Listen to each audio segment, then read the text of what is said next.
ഞങ്ങൾക്ക് സ്വീകരണം നൽകിയ കോയമ്പത്തൂരിലെ സജ്ജനങ്ങളെ സാദര നമസ്കാരം. Acharyaji is offering his greetings and salutations to all the people of Coimbatore for receiving him today so warmly. ഏറെ അനുഗ്രഹിക്കപ്പെട്ട ഒരു പ്രദേശമാണ് Tamilakam. Tamilagam is a very blessed place, is a very sacred place. സുന്ദരേശ്വരൻ്റെയും Meenakshi ദേവിയുടെയും മുരുകൻ്റെയും അനുഗ്രഹങ്ങൾ ചൊരിച്ച പ്രദേശം. A land which is blessed by Sundareshwara, Meenakshi Amma and Murugan, Sri Murugan. നിരവധി സിദ്ധന്മാർ മഹാത്മാക്കൾ ശ്വസിച്ച മണ്ണ്. This land has been walked and has been walked by many great saints and many great souls. അനേകം സ്വാതന്ത്ര്യ സമര സേനാനികൾ, സാംസ്കാരിക നായകന്മാർ, നവോത്ഥാന ആചാര്യന്മാർ ചവിട്ടി നടന്ന മണ്ണ്. This land has been walked by various freedom fighters, Renaissance leaders and social reformers. തമിഴ്നാട്ടിൽ വരാനും നിങ്ങളെയെല്ലാം കാണുവാനും ആർഷവിദ്യാസമാജത്തിൻ്റെ പ്രവർത്തനം ആരംഭിക്കുവാനും കഴിഞ്ഞതിൽ വളരെയേറെ സന്തോഷവും അഭിമാനവുമുണ്ട്. Acharyaji is very happy and very proud today to have been able to come to Tamil Nadu and to talk with you people, talk about the activities of Arsha Vidya Samajam and initiate the activities of Arsha Vidya Samajam in Coimbatore and Tamil Nadu. എനിക്ക് ഇതൊരു ഗുരുദക്ഷിണ കൂടിയാണ്. This is also his Guru Dakshina. നമ്മുടെ പരമ്പരയിൽ അഗസ്ത്യ മഹർഷി തമിഴകത്തിലെ നിരവധി മഹാസിദ്ധന്മാർ ഉണ്ട് ഗുരുക്കന്മാരായി. In Acharyaji's Guru Parampara, there are many siddhas from this land. Keralam പോലും ഒരിക്കൽ തമിഴകത്തിൻ്റെ ഭാഗമായിരുന്നു. Kerala also was once a part of Tamilagam. Malayalam എന്നത് തമിഴിൻ്റെയും സംസ്കൃതത്തിൻ്റെയും സന്തതിയാണ്. Malayalam itself is the offspring of Tamil and Sanskrit. അതുകൊണ്ട് ഇവിടെ പ്രവർത്തിക്കുമ്പോൾ ജന്മനാട്ടിൽ പ്രവർത്തിക്കുന്ന പ്രതീതിയാണ് എനിക്കുണ്ടാകുന്നത്. So Acharyaji is saying that when he is coming here and working here, he feels that he has come back to his birthland. ഒരു പരിഭാഷ വേണ്ടി വന്നതിൽ ആദ്യമായി ക്ഷമ ചോദിക്കുന്നു. First of all, Acharyaji is asking you to excuse him because I have to translate and he is not speaking in Tamil. നിങ്ങൾ Kerala story എന്ന cinema കണ്ടവർ എത്ര പേരുണ്ട് ഇതിൽ? How many of you have watched the movie Kerala Story? Kerala story എന്ന പേര് ഉള്ളതുകൊണ്ടാണോ പലരും കാണാതിരുന്നത്? Some of you who haven't watched it here today, is it because it has the title Kerala Story? Because you think it is only restricted to Kerala? ഇത് കേരളത്തിൻ്റെ മാത്രം story അല്ല. This is not the story of Kerala alone. തമിഴ്നാടിൻ്റെയും സ്റ്റോറിയാണ്. This is also the story of Tamil Nadu. ഭാരതത്തിൻ്റെ മാത്രമല്ല, ലോകത്തിൻ്റെയും കൂടി സ്റ്റോറിയാണ്. It is not just restricted to India alone, it's a story around the world today. നമ്മൾ ശ്രദ്ധിച്ചില്ലെങ്കിൽ നമ്മുടെ മക്കളെ, കുടുംബത്തെ, സമൂഹത്തെ, രാഷ്ട്രത്തെ, ലോകത്തെ തന്നെ നശിപ്പിക്കാൻ പോകുന്ന ഒരു മഹാഭീഷണിയെക്കുറിച്ചുള്ള സൂചനയാണ് ഈ സിനിമ പറയുന്നത്. This movie talks or it tells you about a very great threat that is going to affect you, influence you if you're not careful, which can go against, it can become inimical to you, your families, your society, your nation, your dharma and the world itself. Kerala story love ജിഹാദിൻ്റെ കഥയാണ് പറയുന്നത്. Kerala Story talks about a love jihad story. എന്നാൽ love ജിഹാദ് മാത്രമല്ല നമുക്ക് ഭീഷണിയായി നിൽക്കുന്നത്. But love jihad is not the only threat in society today. ഭാരതത്തിലെ ഹിന്ദുക്കളെ ഭാരതത്തെ നശിപ്പിക്കാനായിട്ട് ഇസ്ലാമിക മതമൗലികവാദി നടപ്പിലാക്കുന്ന 30ഓളം ജിഹാദിൻ്റെ ഒരു രൂപം മാത്രമാണ് love jihad. Love jihad is just one of the more than 30 strategies or 30 projects implemented by Islamic fundamentalist groups in India today. ഇസ്ലാമിക മതമൗലികവാദികൾ മാത്രമല്ല ഭാരതത്തെ നശിപ്പിക്കാൻ വേണ്ടി ശ്രമിച്ചുകൊണ്ടിരിക്കുന്നത്. It is not only Islamic fundamentalists who are trying to destroy India and its peace. ആരൊക്കെയാണെന്ന് പറയാൻ കഴിയുമോ? Can you tell us who are the other threats to India or to the world today?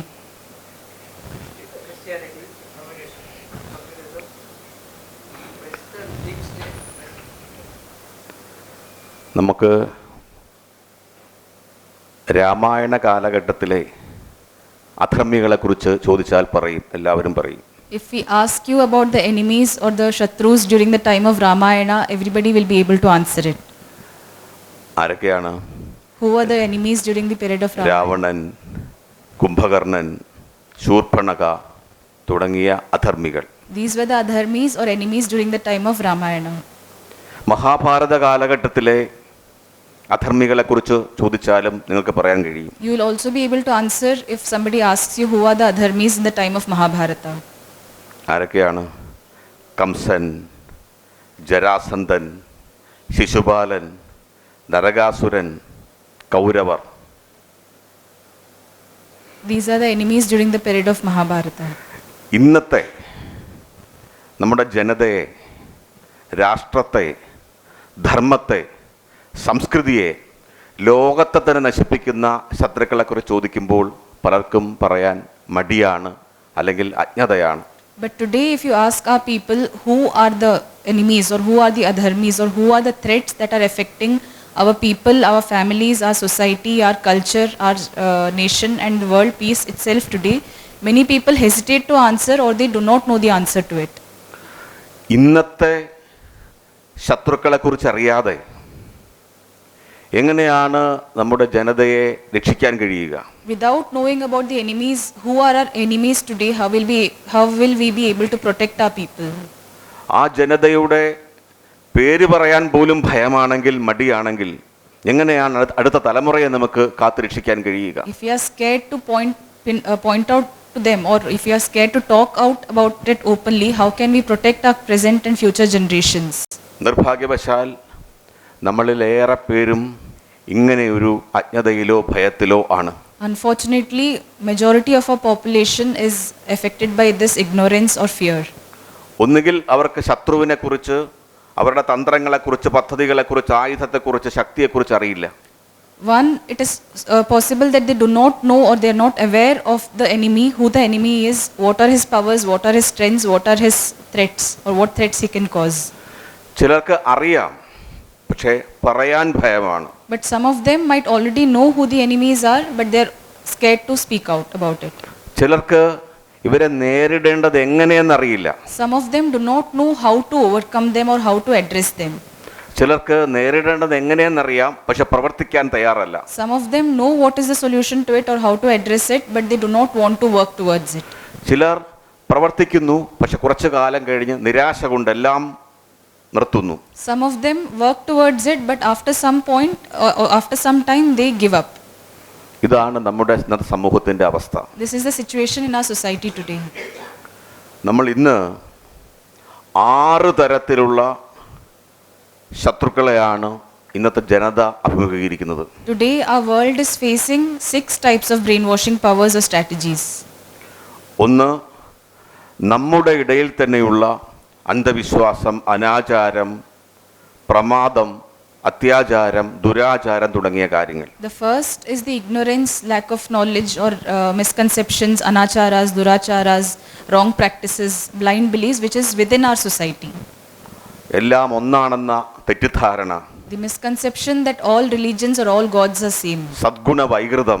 Sadguna Vaikritam. ഇതെല്ലാം ഒന്നാമത്തെ ആഭ്യന്തരമായ ഭീഷണിയാണ്. All these come under the internal threats, which is the first kind of brainwashing power. ഈ ആഭ്യന്തര ദൗർബല്യം കൊണ്ടാണ് നമ്മളെ എല്ലാ തരത്തിലുള്ള ബാഹ്യ ഭീഷണികളും ബാധിക്കുന്നത്. It is because of this internal weakness or internal problems that all other kinds of brainwashing powers are exploiting us and affecting us. 2, Christian conversion. Second is that of Christian conversions. മൂന്നാമത് ഇസ്ലാം കൺവേർഷനും ഭീകരവാദത്തിലേക്കുള്ള റിക്രൂട്ട്മെന്റും. Third is that of Islamic conversions and recruitment into terrorist organizations. നാലാമത് മെക്കാളയിസം തുടങ്ങിയ foreign എല്ലാ തരത്തിലുള്ള സ്വാധീനങ്ങളും, deep state, അങ്ങനെ നിരവധി breaking India forces, അങ്ങനെ നിരവധി ശക്തികൾ, കട്ടിംഗ് സൗത്ത് അജണ്ട തുടങ്ങിയവരെല്ലാം അടുത്തൽ വരുന്നു. Fourth is the powers like Macaulayism, deep state, foreign influences, breaking India forces. All that comes under the fourth category. അടുത്തത് anti national, pseudo secular, anti Hindu political parties. Fifth is the anti-national, pseudo-secular political parties. അടുത്ത ഭീഷണി നിരീശ്വരവാദം, യുക്തിവാദം, അജ്ഞേയവാദം, സംശയവാദം, ഭൗതികവാദം തുടങ്ങിയ ചിന്താധാരകൾ. Next is all the different mindsets like atheism, agnosticism, hedonism, like Sukhavadam, materialism, worldism. All the isms come under this category of brainwashing. പുരാതന കാലങ്ങളിലെ പോലെ കൗരവരോ രാവണനോ അല്ല, ഈ ശക്തികളാണ് ഇന്നത്തെ നമ്മുടെ ഭീഷണികൾ. So these 6 brainwashing powers are our current threat or our current enemies, not Ravana or Kauravas like in the ancient times. രാവണനോ കംസനോ ജരാസന്ധനോ ആരെയും മതം മാറ്റിയിരുന്നില്ല. Be it Ravana or Kamsa or Jarasandha, they did not convert other people. അവരുടെ മക്കൾ പോലും നല്ലവരായിരുന്നു. Even their own children were good people. ഉദാഹരണത്തിന് ജരാസന്ധന്റെ പുത്രൻ സഹദേവൻ നല്ലൊരു വ്യക്തിയായിരുന്നു. For example, Jarasandha's son Sahadeva was a very good human being. ജരാസന്ധനെ വധിച്ചു കഴിഞ്ഞ് മഗധ സഹദേവനാണ് നൽകിയത്. After killing Jarasandha, the kingdom was handed over to his son Sahadeva. ശിശുപാലന്റെ പുത്രൻ ധൃഷ്ടകേതു നല്ലൊരാളായിരുന്നു. Even Shishupala's son was a very good person. ശിശുപാലനെ വധിച്ചതിന് ശേഷം ഛേദ് രാജ്യം നൽകിയത് ധൃഷ്ടകേതുവിനായിരുന്നു. After killing Shishupala, the kingdom was handed over to his son. അവരുടെ മക്കളെ പോലും തെറ്റായ പാതയിലേക്ക് കൊണ്ടുപോകാൻ അവർക്ക് കഴിഞ്ഞിരുന്നില്ല. They were not able to even influence their own children into their path of adharma. അവർ മറ്റുള്ളവരെയും മതം മാറ്റിയിരുന്നില്ല, സ്വാധീനിച്ചിരുന്നില്ല. They did not influence others, they did not convert others into their lifestyle. എന്നാൽ ഇന്നത്തെ ഈ 6 ബ്രെയിൻ വാഷിംഗ് ശക്തികൾ അവരുടെ മക്കളെയും മറ്റുള്ളവരെയും അവരുടെ പക്ഷത്തേക്ക് എത്തിക്കാൻ വിരുദ്ധുള്ളവരാണ്. But the brainwashing powers today in society today, the difference is that they are trying to transmit it to their own children and to others also. സംഘടിതമായ പ്രചാരണ വ്യവസ്ഥയോടെ സുസജ്ജമായ മിഷണറി സംവിധാനത്തോടുകൂടി അവർ ലോകമെങ്ങും പടർന്നുകൊണ്ടിരിക്കുകയാണ്. They have very organized and structured missionary strategies to implement this. നല്ലവണ്ണം ശ്രദ്ധിച്ചില്ലെങ്കിൽ ഒരുപക്ഷെ നമ്മളെയോ നമ്മുടെ മക്കളെയോ പോലുമോ തട്ടിയെടുക്കാൻ വിരുദ്ധുള്ള രീതിയിലുള്ള കുപ്രചരണ തന്ത്രങ്ങളാണ് അവർക്കുള്ളത്. If you're not careful, they're strong enough to not only convert your children, but maybe you yourself might get converted if you're not careful. ഇതിൻ്റെ ഭീഷണിയെക്കുറിച്ച് നമ്മൾ അജ്ഞരായിരിക്കുന്ന കാലത്തോളം ധർമ്മസംരക്ഷണ പ്രവർത്തനം ഉണ്ടാവില്ല. As long as we're ignorant about the dangers or the threats that our people are facing today, we'll not be able to find a solution to it. Arsha Vidya സമാജത്തിൻ്റെ ഒന്നാമത്തെ സംഭാവന ഈ 6 തരം brain വാഷിങ്ങിൽപ്പെട്ട ആരെയും ഡിബേറ്റിലൂടെ തിരിച്ചു കൊണ്ടുവരാൻ കഴിയുന്നു എന്നുള്ളതാണ്. The first contribution of Arsha Vidya Samajam is that it is able to bring back anyone who has been influenced by any of these 6 brainwashing powers.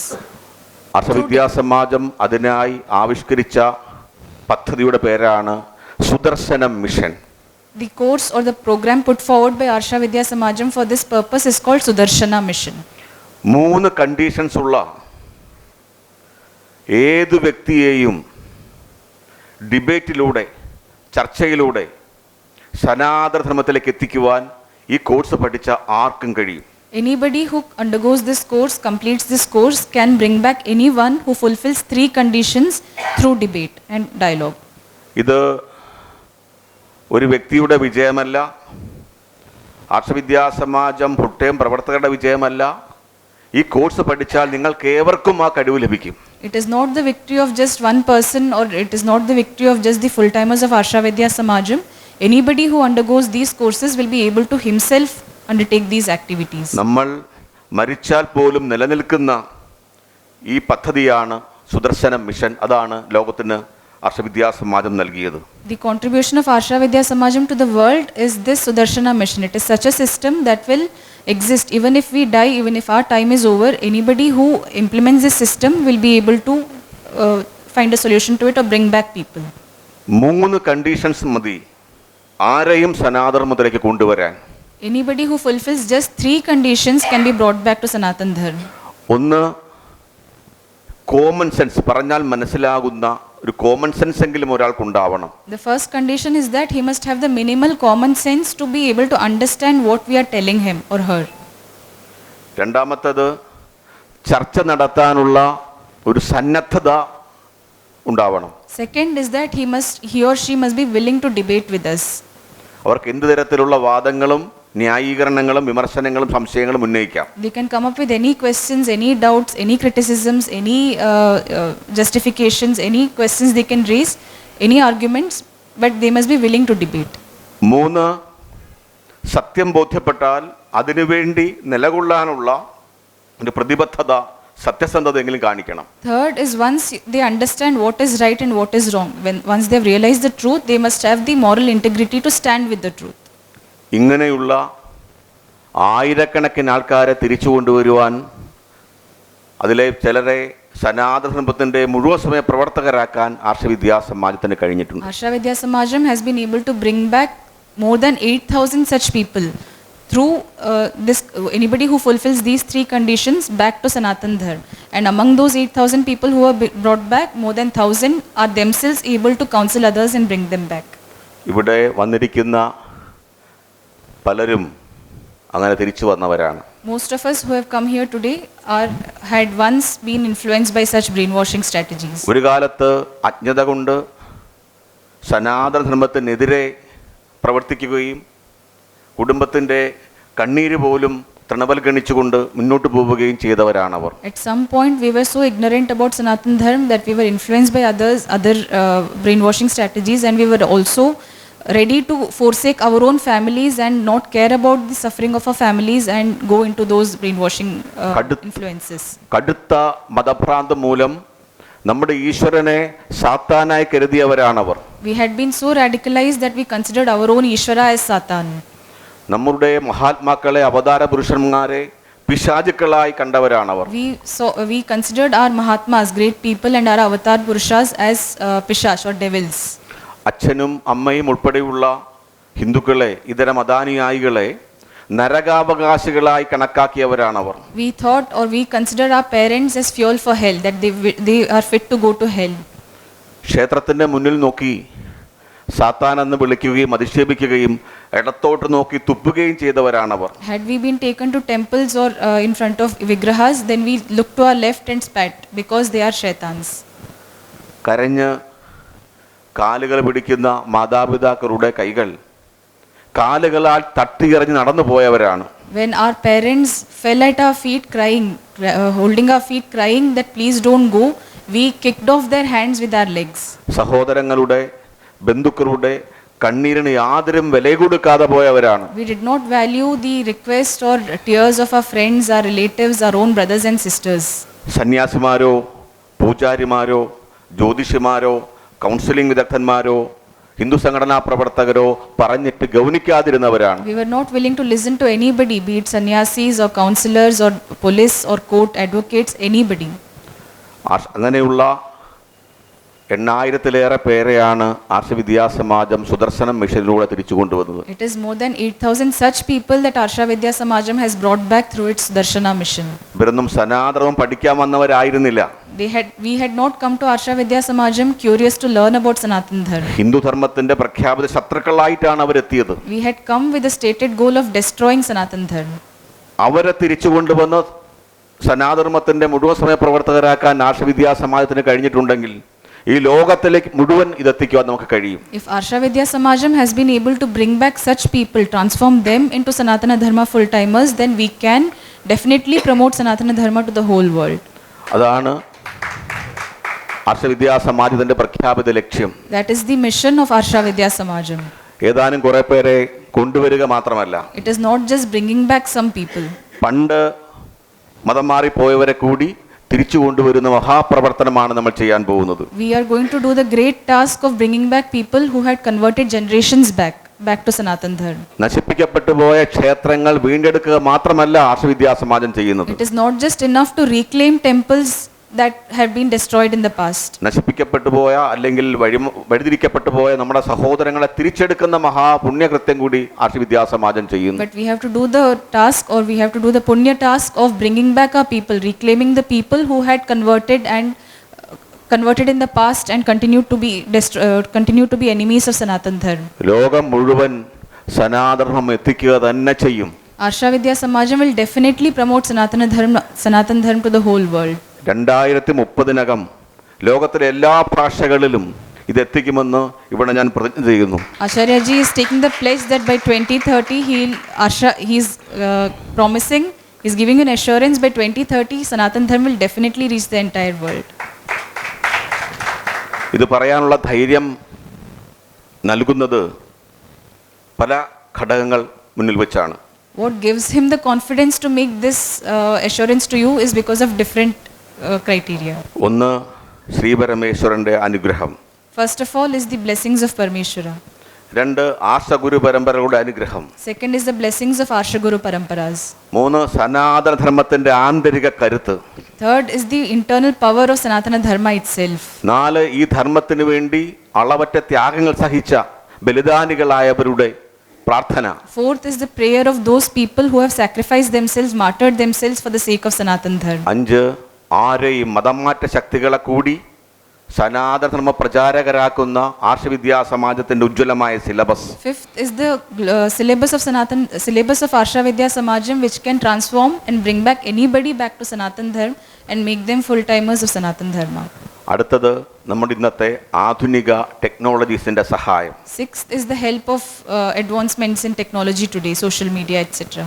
ഇത്രയും ഘടകങ്ങൾ കൊണ്ടാണ് 2030-നകം ലോകത്തിലെ എല്ലാ ഭാഷകളിലും പ്രധാനപ്പെട്ട എല്ലാ ഭാഷകളിലും ഇതെത്തിക്കും എന്ന് പ്രതിജ്ഞ ചെയ്തത്. It is with these 6 factors that Acharya ji is giving you the assurance that by 2030 Arsha Vidya Samajam will definitely promote Sanatana Dharma to the entire world in all the major Indian and world languages.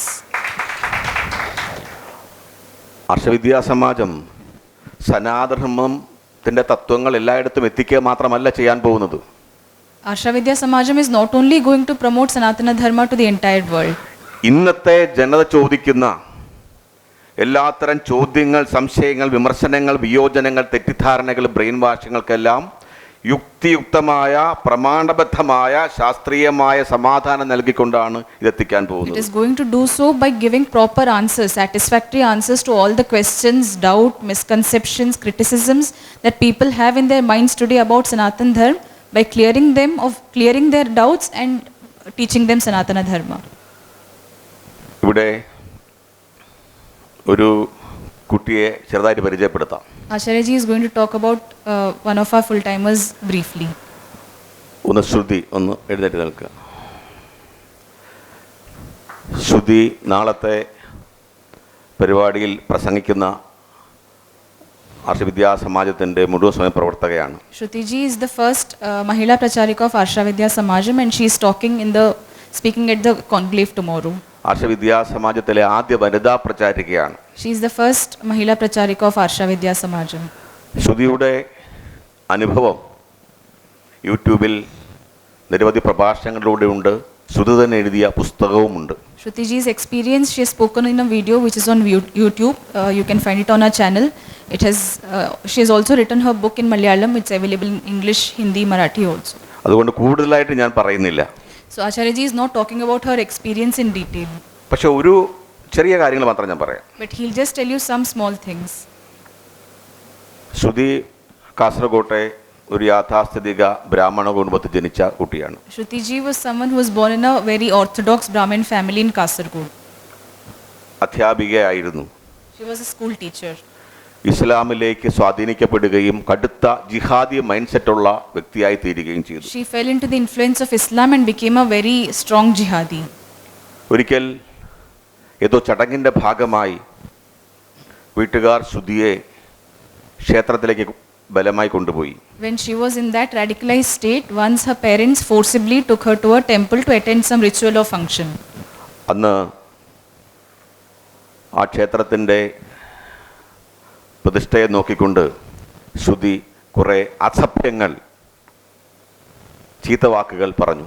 When she saw the pratishtha or the vigraha of that temple, Shruti ji uttered very bad curses or very bad words looking at that pratishtha. കാരണം ശ്രുതിയുടെ അന്നത്തെ mind set വെച്ച് അത് സാത്താനാണ്. Because in her mindset then, when she was in that Islamic radicalized state, Hindu gods or Hindu pratishtas or vigrahas are Satan. ശ്രുതി ഇടത്തോട്ട് നോക്കി തുപ്പി. She looked to her left and spat in the temple itself. കാരണം ഇസ്ലാമിക വിശ്വാസം അനുസരിച്ച് സാത്താനെ ആയിട്ട് സമ്പർക്കം വന്നാൽ ഇടത്തോട്ട് നോക്കി തുപ്പണം എന്നാണ്. Because according to the Islamic teachings, if you look at Satan, you have to look to your left and spit. ആ ശ്രുതിയാണ് ഈ ചടങ്ങിൻ്റെ പ്രാരംഭം കുറിച്ചുകൊണ്ട് പരമേശ്വര കീർത്തനം ചൊല്ലിയത്. It is that Shruti ji who initiated the talk today, program today by singing a Parameshwara Kirtana. വിഷക്കുപ്പിയുമായി അച്ഛൻ ആത്മഹത്യാ ഭീഷണി മുഴക്കിക്കൊണ്ട് ശ്രുതിയുടെ മുമ്പിൽ നിന്നിട്ടുണ്ട്. When she was in her radicalized state, when she had gone into Islam, her father requested her, pleaded her to come back, and he had a poison bottle in his hand. അമ്മ കരഞ്ഞുകൊണ്ട് ബോധം കെട്ട് നിലംപതിച്ചിട്ടുണ്ട്. Her mother was so exhausted by crying that she had fallen unconscious. സഹോദരങ്ങൾ നിലവിളിച്ചിട്ടുണ്ട്. Her brothers had requested her, pleaded her, cried to her. ധാരാളം പേർ police അടക്കം, advocate, police, court അടക്കം ഉപദേശിച്ചിട്ടുണ്ട്. Many people advised her, police advised her, courts advised her, counselors advised her, but she was not willing to change. ഇതിനൊന്നും ശ്രുതിയെ മാറ്റാൻ കഴിഞ്ഞില്ല. But nothing was able to bring in a change in her.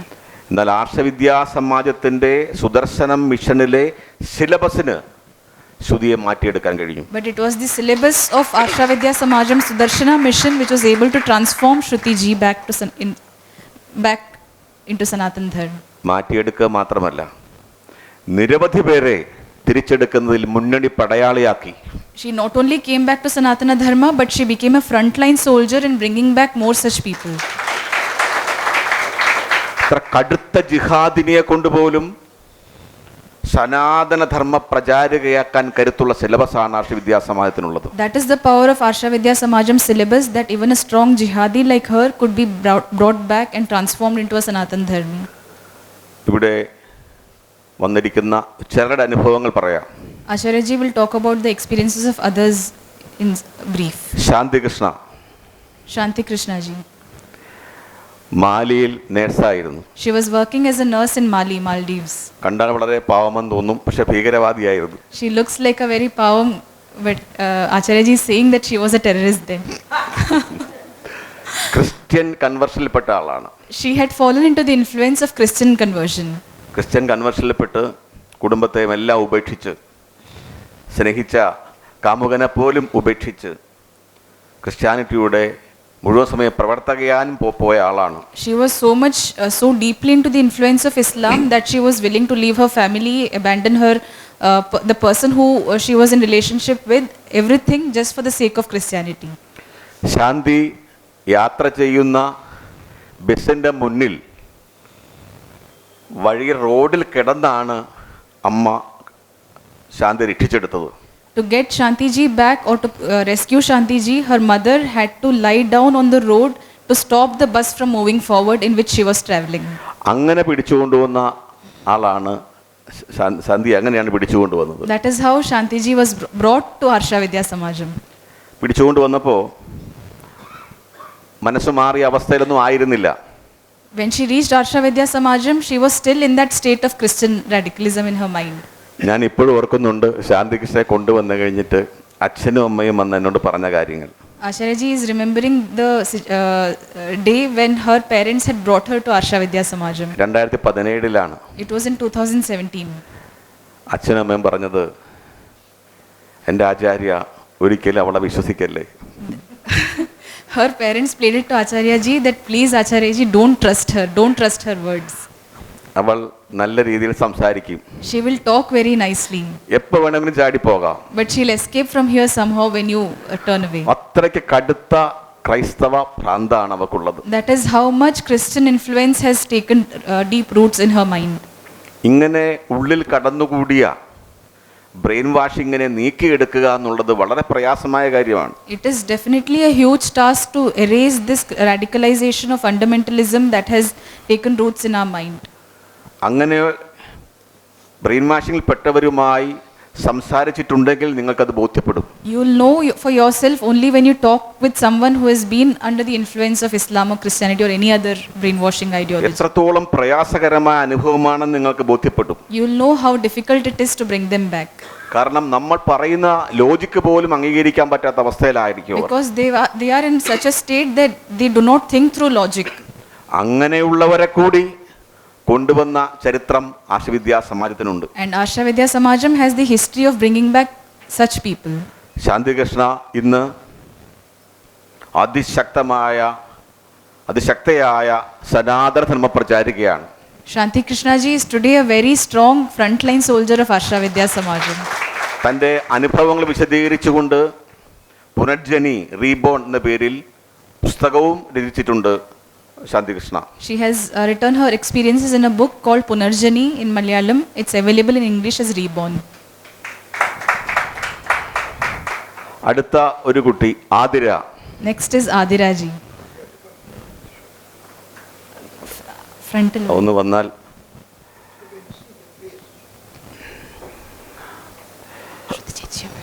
ഒന്ന് ശ്രുതി ഒന്ന് കണ്ടിട്ട് പോക്കും. ഈ ആതിരയെ കണ്ടോ എത്ര പാവം കുട്ടിയാണെന്നായിരിക്കും നിങ്ങൾക്ക് തോന്നുക. What do you feel when you look at Adira? You might feel she's such an innocent lady. പക്ഷേ അതിഭീകരമായ ജിഹാദി മൈൻഡ് സെറ്റിൽ പെട്ടിരുന്ന കുട്ടിയാണ്. But she was into very extremist Islam ideology. ഇതാണ് ശാന്തികൃഷ്ണ കൈബുക്ക്. ശ്രുതി ആതിര. ആതിരയും ഇതുപോലെ തന്നെ തൻ്റെ 21 to go and follow Islam, convert into Islam. 30 വയസ്സിലാണ് പോയതെങ്കിൽ 30 page എഴുതിയേനെ. Acharya ji jokingly sometimes says that if she had gone at the age of 30, she would have written a 30-page letter. ആ കത്തിൽ എഴുതിയത് അച്ഛനമ്മമാരെയും സഹോദരനെയും എല്ലാം മതം മാറ്റാനുള്ള ആശയങ്ങളാണ് ആ കത്തിൽ ഉണ്ടായിരുന്നത്. The contents of that letter was nothing but she was trying to convince her parents and her brother to why she has converted to Islam and why they should also convert. അച്ഛൻ്റെ അമ്മയെ സഹോദരനെയൊക്കെ മതം മാറ്റുന്നതിൻ്റെ പരിധി വരെ ഒരു അടുക്കൽ വരെ എത്തിയിരുന്നു Athira. She had also come to the extent of converting her grandmother, aged grandmother, and her own brother to Islam. പാവം സഹോദരൻ സുന്നത്ത് ചെയ്യുന്നതിന് മുമ്പ് രക്ഷപ്പെട്ടു. Her brother was saved just because he did not want to undergo the circumcision procedure. ഏതായാലും ആതിരയുടെ case കേരളത്തിൽ വളരെ ഒച്ചപ്പാടുണ്ടാക്കിയ ഒരു സംഭവമാണ്. Adira's was a very controversial and debated case in Kerala in 2017. നിങ്ങൾ ഗൂഗിൾ അടിച്ച് നോക്കിയാൽ കിട്ടും. ആതിരയുടെ കേസ് വളരെയേറെ ചർച്ചാ വിഷയമായിരുന്നു. If you Google it, even today you can find the news. It was a very controversial issue in 2017. Athira അന്നെഴുതിയ കത്ത് ഇന്നും മതമൗലികവാദികൾ ഉപയോഗിച്ചുകൊണ്ടിരിക്കുകയാണ് മറ്റുള്ളവരെ മതം മാറ്റാൻ വേണ്ടി. The letter that she had written then when she had left home is being used by the religious conversion forces to convert other people. ആതിരയുടെ കത്ത് വായിച്ച ഒരു police ഉദ്യോഗസ്ഥൻ പറഞ്ഞത് അത് വായിച്ച് ഞാൻ മുസ്ലിമായി പോയേനെ എന്നാണ്. One of the police officers who read her letter said that it is so convincing that even I felt like converting to Islam. അത്രയ്ക്ക് കട്ടപിടിച്ച ജിഹാദിയൻ മതപ്രചരണ മനസ്ഥിതി ഉണ്ടായിരുന്ന കുട്ടി. Such was the extent of Islam in her brain during those days. ഹൈക്കോടതിയിൽ ഹാജരാകുന്നതിന് മുമ്പ് ഏഷ്യാനെറ്റ് ന്യൂസിന് ഒരു interview നൽകി. Before being presented in the High Court, she gave an interview to the Asianet channel. ഇസ്ലാമാണ് ഏറ്റവും ശരി, ഞാൻ ആതിരയല്ല ഐഷയാണ്, ഞാൻ ഇസ്ലാം മതത്തിലേക്ക് അതിൻ്റെ മുഴുവൻ സമയ പ്രവർത്തകയായിട്ട് പോകുന്നു എന്നൊക്കെയാണ് തട്ടമിട്ടുകൊണ്ട് ആ ചാനലിൽ ഈ കുട്ടി പറഞ്ഞത്. In that interview, she wore a hijab and she made statements such as only Islam is the right religion. I am no more Adira, I am Aisha and I want to legally convert to Islam. എന്നാൽ 6.5 വർഷത്തോളം ഇസ്ലാം practice ചെയ്തിരുന്ന ആതിരയെ തിരിച്ചു കൊണ്ടുവരുവാനായിട്ട് ആർഷവിദ്യാ സമാജത്തിന് 1 മാസം പോലും വേണ്ടി വന്നില്ല. The Adira who was following Islam for more than 6.5 years, it took only 1 month for Asha Vidya Samajam to transform her back to Sanatan Dharma. പർദ്ദയും ബുർഖയും അണിഞ്ഞ് ആശവിദ്യാ സമാജത്തിലേക്ക് കടന്നു വന്ന ആതിര അതെല്ലാം ഉപേക്ഷിച്ച് ചന്ദനക്കുറി തൊട്ട് പഴയ ആതിരയായി മാറി. When she came to Asha Vidya Samajam, she came as Aisha, clad in a full hijab, parda and burqa, and now she has become Adira completely and she wears chandanam and all the symbols of Hindu dharma. അത് മാത്രമല്ല താൻ എന്തുകൊണ്ടാണ് മതം ഉപേക്ഷിച്ചത്, എന്തുകൊണ്ടാണ് താൻ തിരികെ ഹിന്ദുവായത്, സനാതനധർമ്മിയായതെന്ന് വിശദീകരിച്ചുകൊണ്ട് മാധ്യമങ്ങൾക്ക് മുമ്പിൽ സംസാരിച്ചു. Not just that, she gave a detailed, elaborate interview to the TV channels as to why she came back to Sanatan Dharma as Adira. നിങ്ങൾ ഇൻ്റർനെറ്റ് പരതിയാൽ ഹിന്ദു ധർമ്മത്തിൽ നിന്ന് ഇസ്ലാമിലേക്കും ക്രിസ്തുമതത്തിലേക്കും പോയവരുടെ സാക്ഷ്യങ്ങൾ, ടെസ്റ്റിമോണിയൽസ് കാണാം. If you Google today or if you go to YouTube and search, you can find the testimonials of people who have left Hindu Dharma and converted to Islam or Christianity, talking about their experience. പക്ഷേ തിരിച്ച് സനാതനധർമ്മത്തിൽ എത്തുകയും ഇസ്ലാമിൻ്റെയും ക്രിസ്ത്യാനിറ്റിയുടെയും അപകടങ്ങൾ എന്താണെന്ന് തുറന്നു പറയുകയും ചെയ്യുന്ന ചില ഇൻ്റർവ്യൂകൾ ആർഷവിദ്യാ സമാജത്തിൻ്റെ ഭാഗത്തു നിന്നാണ് ഉണ്ടായിരിക്കുന്നത്. But it is only through Arsha Vidya Samajam that there have been interviews or testimonials of people who had converted to other religions and come back to Sanatan Dharma. അങ്ങനെ ആതിര പത്രസമ്മേളനം നടത്തി. അത് വലിയ വിവാദത്തിലേക്കാണ് എഴുന്നള്ളിച്ചത്. And Adira's press conference became very controversial again. കാരണം ഞാൻ നേരത്തെ പറഞ്ഞ 6 brain washing ശക്തികളും അതിശക്തമായി ആസൂത്രിതമായി പ്രവർത്തിക്കുന്ന ഒരു സംസ്ഥാനമാണ് Keralam. Because Kerala is a state where all the 6 brainwashing forces that we discussed initially are very strong in all forms. കമ്മ്യൂണിസത്തിന്റെ അതിപ്രസരം കൂടിയുണ്ട്. Communism is a very huge problem in Kerala. അതിശക്തമായി തന്നെ ആർഷവിദ്യാ സമാജത്തിനെതിരെ നിരവധി ശക്തികൾ പ്രവർത്തിക്കാൻ തുടങ്ങി ആതിരയുടെ സംഭവത്തോടുകൂടി. All of them unleashed different kinds of propaganda to destroy Arsha Vidya Samajam. കേരളത്തിന്റെ സാഹചര്യം അനുസരിച്ച് ആതിരയ്ക്ക് ആയിഷയായിട്ട് മാറാം. According to the situation in Kerala today, Adira can become Aisha. അത് അവരുടെ വ്യക്തി സ്വാതന്ത്ര്യം. And it is one's individual choice when somebody converts out of Hindu Dharma. എന്നാൽ ആയിഷയായി മാറിയ ആതിരയ്ക്ക് തിരികെ നമ്മുടെ ധർമ്മത്തിലേക്ക് വരുവാൻ അവകാശമില്ല. But if Aisha has to come back to Sanatan Dharma as Adira, then there is no freedom for them. നിരവധി മതപരിവർത്തന കേന്ദ്രങ്ങൾ ഒളിഞ്ഞും തെളിഞ്ഞും കേരളത്തിൽ പ്രവർത്തിക്കുന്നു. Many religious conversion centers are working openly and otherwise in Kerala today. അതെല്ലാം അവരുടെ മതസ്വാതന്ത്ര്യത്തിന്റെ ഭാഗം. And they say it is their religious freedom. അച്ഛനും അമ്മയുമായി ആർഷവിദ്യാ സമാജത്തിലെത്തിയ കുട്ടി ഡിബേറ്റിലൂടെ സത്യം ബോധ്യപ്പെട്ട് തിരികെ എത്തിച്ചാൽ നമ്മൾ ഘർവാപ്പസി കേന്ദ്രമായിട്ട് മാറും. But if somebody who has come to Arsha Vidya Samajam with her own parents and through debate she has understood the greatness of Sanatan Dharma and fallacies of the other religions and decided to come back, then we are termed as a Gharvapsi center. ഇങ്ങനെയുള്ള വിചിത്രമായ contradictory ആയിട്ടുള്ള ചിന്തകളാണ് കേരളത്തിൽ പൊതുവേ ഉള്ളത്. So this is the absurd and contradictory situation in Kerala today. Media, social media, police, government, political parties എല്ലാം ആർഷവിദ്യാ സമാജത്തിനെതിരെ രംഗത്ത് വന്നു. Everybody came out against Arsha Vidya Samajam, be it media, social media, political parties, news channels, everybody. നിരവധി കള്ളക്കേസുകൾ, ഏകപക്ഷീയ മാധ്യമ വിചാരണകൾ എല്ലാം ഉണ്ടായി. They put false cases on us, they did media trials with us, everything against Arsha Vidya Samajam. പക്ഷേ ഞങ്ങൾക്ക് അവരോടെല്ലാം നന്ദിയുണ്ട്. But we are only thankful to them.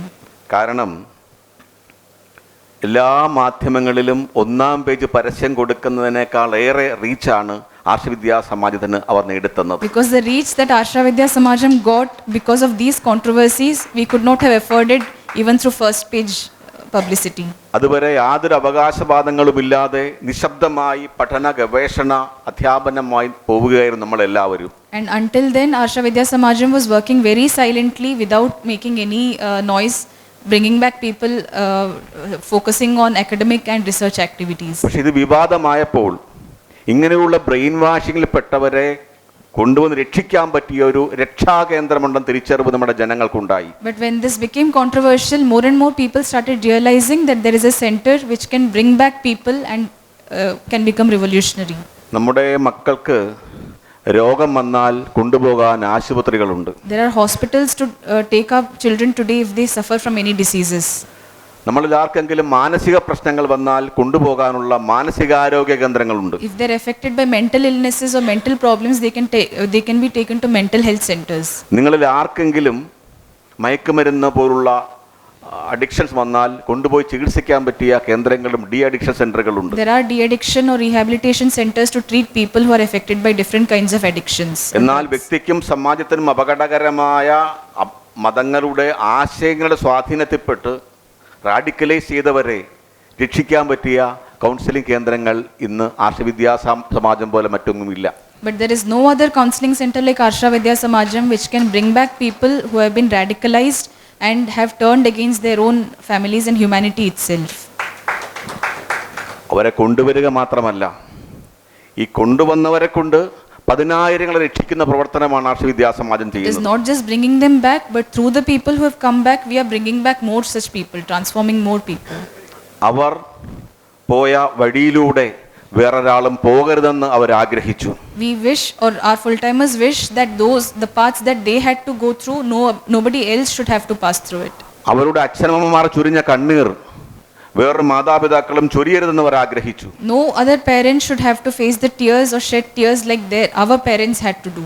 ഇന്നത്തെ തലമുറയെയും നാളത്തെ തലമുറയെയും ബാധിക്കുന്ന ഈ ഭീഷണികൾക്കെതിരെ ജീവിതം തന്നെ അർപ്പിച്ചുകൊണ്ട് പൊരുതാൻ അവർ നിശ്ചയിച്ചു. They decided to dedicate themselves to the cause of Sanatan Dharma so as to save our present generation and coming generations also. അങ്ങനെയുള്ള നിരവധി പേരാണ് എന്നോടൊപ്പം ഇവിടെ വന്നിരിക്കുന്നത്. And many such people are among us today. അവർ ഏതെങ്കിലും സംഘടനാ പ്രവർത്തകർ മാത്രമല്ല, They are not just workers or full-timers of a particular സനാതന organization. ധർമ്മത്തിന് വേണ്ടി, പരമേശ്വരന് വേണ്ടി, ഗുരുപരമ്പരകൾക്ക് വേണ്ടി ജീവൻ ബലിയർപ്പിച്ച് പോരാടുന്നവരാണ്. They have dedicated their lives completely for Sanatana Dharma, Ishvara and Guru Paramparas. മറ്റൊരു കുട്ടി ഡോക്ടർ അനഘ, ഒരു ഫിസിയോതെറാപ്പിസ്റ്റ് ഡോക്ടറാണ്. ഇങ്ങോട്ട് വരും. 6.5 വർഷത്തോളം കടുത്ത ഇസ്ലാം സ്വാധീനത്തിൽപ്പെട്ട് വായിക്കൊള്ളാത്തൊരു പേര് സ്വീകരിച്ച് ഇസ്ലാം മതത്തിലേക്ക് മാറിയ ഒരാൾ Aima Ameera. She is Dr. Anagha. She is a physiotherapist doctor. She practiced Islam for 6.5 years and converted to Islam as Aima Amira. എന്ത് നല്ല പേരാണ് അനഘ എന്ന് പറയുന്നത്. Anagha is such a good name. Anagha എന്ന് പറഞ്ഞാൽ യാതൊരു ദോഷങ്ങളും ബാധിക്കാത്തവൾ എന്നാണ്. The meaning of the word name Anagha is someone who is unaffected by any kinds of യാതൊരു മായയും ബാധിക്കാത്തവൾ. unaffected by any kinds of maya. ഈശ്വരിയുടെ പരാശക്തിയുടെ മറ്റൊരു പേരാണ്. It is another name for Ishvara or Ishwari. ആ പേര് മാറ്റി ഐമ അമീറയാക്കാനാണ് തോന്നിയത് ആ കുട്ടിക്ക്. She changed such a divine name and changed it to Aima Amira. ഏതായാലും ഈ ഐമ അമീറയായി മാറിയ നമ്മുടെ അനഘ കുട്ടിയെയും ആർഷവിദ്യാ സമാജത്തിലേക്ക് കൊണ്ടുവന്നു. So Aima Amira also was brought to Arsha Vidya Samajam. നാളെ നിങ്ങളെല്ലാവരും ചടങ്ങിന് ആ പ്രഭാഷണ കോൺക്ലേവിന് വരണം. Tomorrow, all of you, Acharya is saying that all of you must attend the conclave tomorrow. അനഘയും ശ്രുതിയും ഈ ട്രാൻസ്ലേറ്റ് ചെയ്യുന്ന വിശാലിയുമൊക്കെ സംസാരിക്കുന്നുണ്ട്. Shruti ji, Anagha ji and myself will be talking at the conclave tomorrow. അനഘയും അതുപോലെ തന്നെ ഇസ്ലാം മതത്തിൻ്റെ എല്ലാ ഭ്രാന്തും മാറ്റി സനാതന ധർമ്മത്തിൻ്റെ ഉജ്ജ്വല പോരാളിയായിട്ട് മാറി. Anagha ji was also someone who completely transformed back to Sanatan Dharma and has become a frontline soldier of Arsha Vidya Samajam. ആദ്യം അനഘ ചെയ്തത് താൻ ഇസ്ലാമിലേക്ക് കൊണ്ടുപോയിക്കൊണ്ടിരുന്ന തൻ്റെ സഹോദരിയെ സനാതന പ്രചാരകയാക്കുകയാണ് ചെയ്തത്. The first thing she did after becoming a full-timer is that she brought her sisters also as full-timers of Arsha Vidya Samajam. നല്ല നർത്തകിയും ഫോട്ടോഗ്രാഫറും വീഡിയോഗ്രാഫറും ഒക്കെ ആയ അമൃതയാണ് അനഘയുടെ സഹോദരി. Amrita is the younger sister of Anagha. അതുപോലെ തൻ്റെ ചേച്ചിയെ കൂടെ ആർഷവിദ്യാ സമാജത്തിൻ്റെ മുഴുവൻ സമയ പ്രവർത്തകയായിട്ട് മാറി Anusha. She also made her elder sister the full-timer of Arsha Vidya Samajam. ഒരു 3 സഹോദരിമാരാണ് ആർഷവിദ്യാ സമാജത്തിൻ്റെ മുഴുവൻ സമയ പ്രവർത്തകരാണ്. All 3 of them are full-timers of Arsha Vidya Samajam today. ഇവരുടെ കഥകൾ കേൾക്കാൻ ഒരു നോവൽ വായിക്കുന്നത് പോലെയല്ല. Listening to their stories is not just like reading a novel. കണ്ണീരിൽ കുതിർന്ന ഒരു കുടുംബത്തിന്റെ കഥയാണ് അവർക്ക് പറയാനുള്ളത്. They have the experience, they have a very teary experience to talk about. Keralam മാത്രമല്ല ഭാരതത്തിൽ പല സ്ഥലങ്ങളിലും ലോകത്ത് മുഴുവൻ ബാധിച്ചുകൊണ്ടിരിക്കുന്ന ഈ വിപത്തിന്റെ പ്രത്യക്ഷ സാക്ഷ്യങ്ങളാണ് അവർ. They are true examples of the problems that is affecting not just families in Kerala or India but around the world today. ഈ ട്രാൻസ്ലേറ്ററെ കുറിച്ച് പറഞ്ഞില്ലെങ്കിൽ അത് മോശമാകും. ട്രാൻസ്ലേറ്ററെ കുറിച്ച് പറയാം. Acharya ji is saying that even he has to talk about my experience also. Vishali Shetty എന്നാണ് പേര്. My name is Vishali Shetty. ബിടെക്കിൽ rank holder ആണ്. I was a rank holder in BTech engineering. പക്ഷെ പറഞ്ഞിട്ടെന്താ കാര്യം, 6ാം ക്ലാസ്സിലെ നിലവാരമുള്ള ഇസ്ലാമിലേക്ക് പോയി. Although I was academically bright, but then I had in terms of spirituality or religious ideologies, I had the level of a 6th standard kid.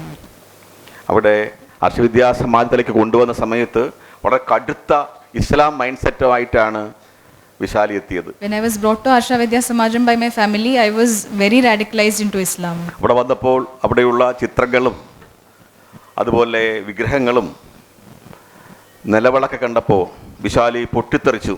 Looking at the puja room, the photos or the images of gods and vigrahas of gods, I raised my voice to such a level that I myself don't know where the sound came from that day. അത്രയ്ക്ക് violent ആയിരുന്നു ഇപ്പോൾ silent ആയി നിൽക്കുന്ന വിശാലി.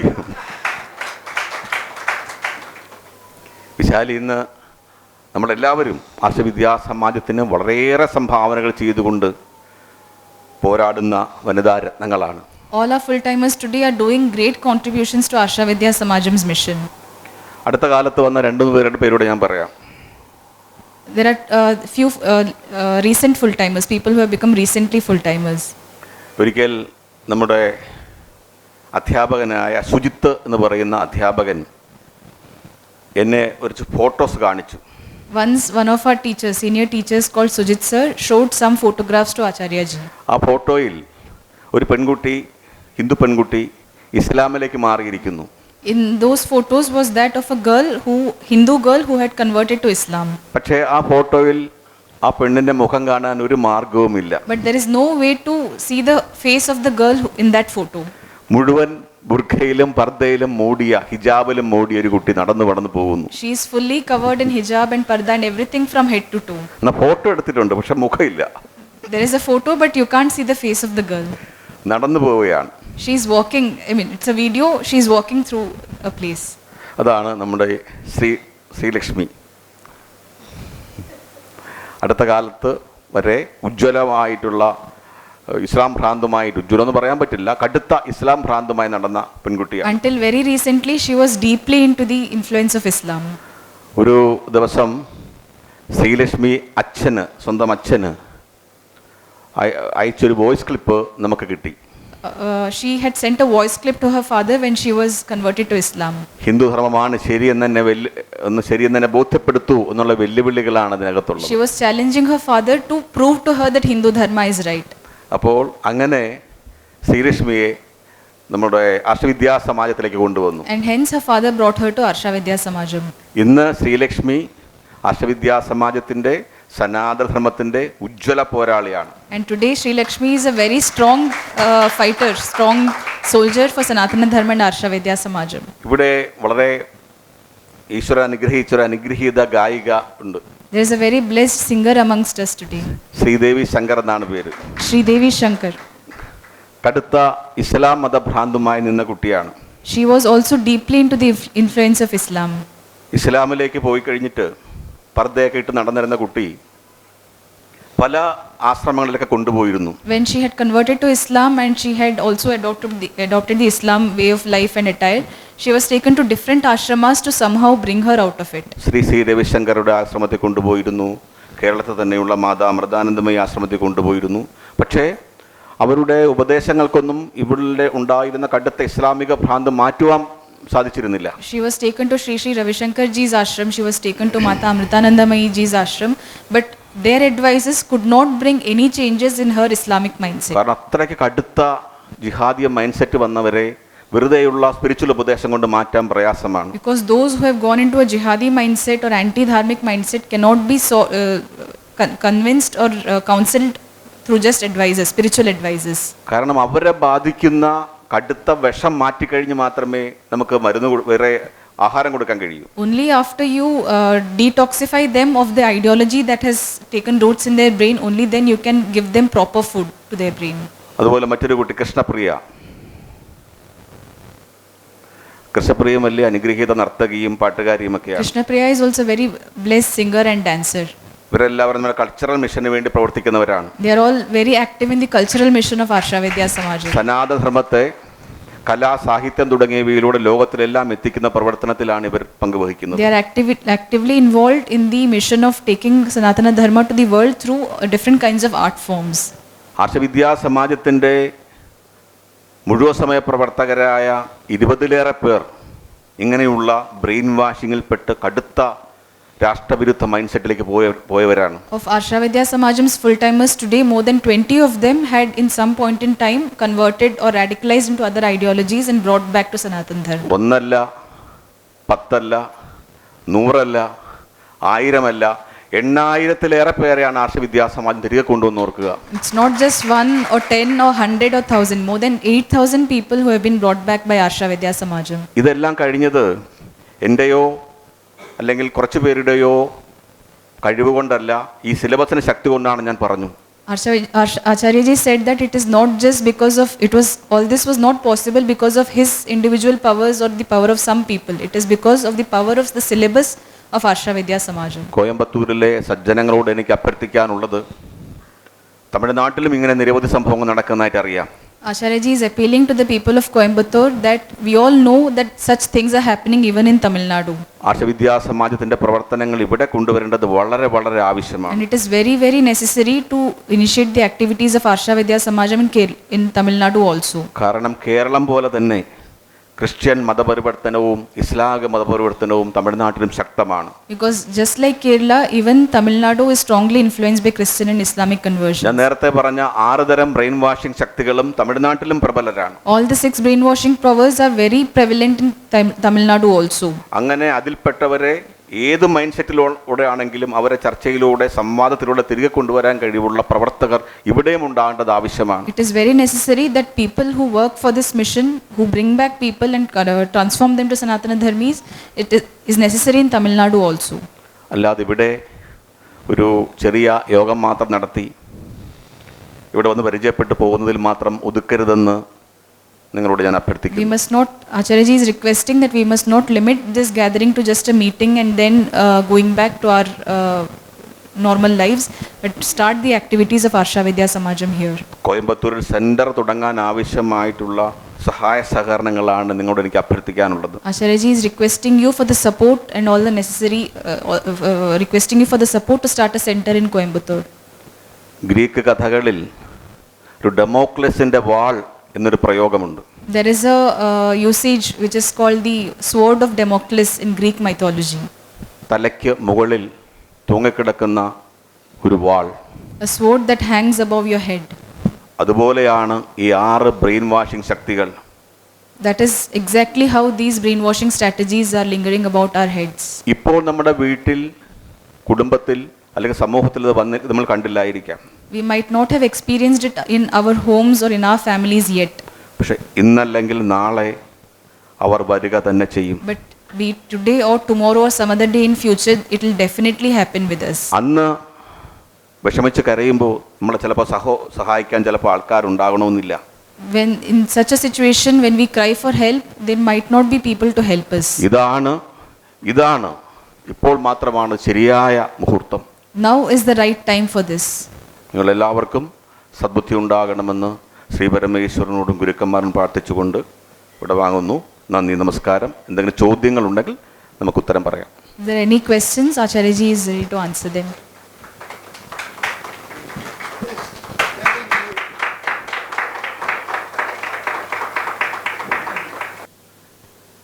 ഇവർക്ക് ഇസ്ലാമിലേക്ക് കൊണ്ടുപോകുന്നതിന്, ഇസ്ലാമിലേക്കും ക്രിസ്തു മതത്തിലേക്കും കൊണ്ടുപോകുന്നതിന് ഒരു പ്രത്യേക പാറ്റേൺ ഉണ്ട്. In Acharyaji's experience so far, he has seen that there is a particular pattern they are following for converting our people very systematically. അവർക്കറിയാം ആദ്യം എന്ത് പറയണം, They know what they have to say first, രണ്ടാമത് എന്ത് പറയണം, what they should say next, second. ഇസ്ലാമിൽ അല്ലെങ്കിൽ ക്രിസ്തു മതത്തിൽ വിശ്വാസം വന്നിട്ട് എന്ത് പറയണം എന്നൊക്കെ നല്ല ബോധ്യമുണ്ട്. And then what should be told to the person once they have shifted their belief into Islam or Christianity or whatever the religion in question is. അത്ര സിസ്റ്റമാറ്റിക് ആയിട്ട്, ഓർഗനൈസ്ഡ് ആയിട്ട്, ഇന്റലക്ച്വൽ ആയിട്ട് പ്രവർത്തിക്കുന്ന ഒരു സംവിധാനമാണത്. They have a very structured and structured system to very intellectually convert people. ഒരുപക്ഷെ അത് positive ആണെന്ന് ഞാൻ സമ്മതിക്കാം. That can be considered as the one positive about their religion. കാരണം അവരുടെ മിഷണറി സമ്പ്രദായം നമുക്ക് സ്വീകരിക്കാവുന്നതാണ്. Because their missionary system is something that we have to learn from and adopt. കാരണം ഇന്ന് 200ഓളം ലോകരാജ്യങ്ങളിൽ 100-120-ലേറെ രാജ്യങ്ങൾ ക്രൈസ്തവ ഭൂരിപക്ഷ രാജ്യങ്ങളാണ്. Because in the world countries today, more than 120 countries are Christian dominated. 60-ലേറെ രാജ്യങ്ങൾ ഇസ്ലാമിക ഭൂരിപക്ഷ രാജ്യങ്ങളാണ്. More than 60 countries are Islam dominated. ബുദ്ധമതം പോലും 14 രാജ്യങ്ങളിൽ ഭൂരിപക്ഷമാണ്. Even Buddhism is majority in more than 14 countries. ഇതിനൊക്കെ വളരെ മുമ്പുള്ള പരമേശ്വരൻ തന്നെ സ്ഥാപിച്ച മഹാഗുരുപരമ്പരകൾ പ്രചരിപ്പിച്ച മഹത്തായ അവതാര പുരുഷന്മാർ സംരക്ഷിച്ച നമ്മുടെ സനാതനധർമ്മത്തിന്റെ അവസ്ഥ എന്താണെന്ന് നമുക്ക് സ്വയം ചിന്തിച്ചു നോക്കണം. But think for yourselves what is the situation of Sanatana Dharma, which is very ancient, existed before all of these religions, which was bestowed by Ishvara himself, transmitted through our Guru Paramparas, and such divine knowledge. What is the situation in India itself today? ഇവിടെ പോലും നമ്മൾ defensive അവസ്ഥയിലാണിപ്പോൾ. Here itself we are in a defense mode. 72 lakh square kilometre ഉണ്ടായിരുന്ന നമ്മുടെ പ്രദേശം ഇപ്പോൾ 32 ലക്ഷം കിലോമീറ്ററിലായി ചുരുങ്ങി. Our country or land, which was once 72 lakh square kilometers, is less than 32 lakh square kilometers today. മതപരിവർത്തനം കൊണ്ട് പാകിസ്ഥാൻ, ബംഗ്ലാദേശ്, അഫ്ഗാനിസ്ഥാൻ ഒക്കെ നമുക്ക് നഷ്ടമായി. We lost Pakistan, Bangladesh and many regions because of religious conversions only. Kashmir മുസ്ലിം ഭൂരിപക്ഷ സംസ്ഥാനമായി. Kashmir is a Muslim dominated state now. Arunachal Pradesh, Nagaland, Mizoram, Meghalaya, Manipur വരെ ഇപ്പോൾ Christian ഭൂരിപക്ഷ രാജ്യങ്ങളായി. Almost all the northeastern states are Christian dominated. സിക്കിലും ഗോവയിലും കേരളത്തിലുമൊക്കെ ക്രിസ്ത്യൻ ആധിപത്യമുണ്ട് കൂടുതൽ. Sikkim, Goa etc. are dominated by Christians. ഇവരെല്ലാം മതം മാറ്റിയത് നമ്മുടെ ജനതയെ തന്നെയാണ്. They converted our own people. Arab ദേശത്ത് നിന്നോ അല്ലെങ്കിൽ ഇസ്രായേൽ ഭാഗത്തു നിന്ന് വന്നവരല്ല, നമ്മുടെ സഹോദരന്മാരെയാണ് അവർ മതം മാറ്റിയത്. They did not bring people from Arab countries or Christian countries and increase the population here. നമ്മുടെ സഹോദരങ്ങളെ മതം മാറ്റിക്കൊണ്ടാണ്, അവരുപയോഗിച്ചുകൊണ്ടാണ് നമ്മുടെ ധർമ്മത്തിനും രാഷ്ട്രത്തിനും സംസ്കൃതിക്കുമെതിരെ അവർ പ്രവർത്തിപ്പിക്കുന്നത്. They converted our own brothers and sisters, our own children, and promoted their religion through them. ഇതിന് അവർക്ക് എങ്ങനെ കഴിഞ്ഞു എന്ന് ഇനിയെങ്കിലും എപ്പോഴെങ്കിലും നമ്മൾ ചിന്തിക്കണ്ടേ? So at least now, or at least some point in our lives, we have to think how it was possible by them.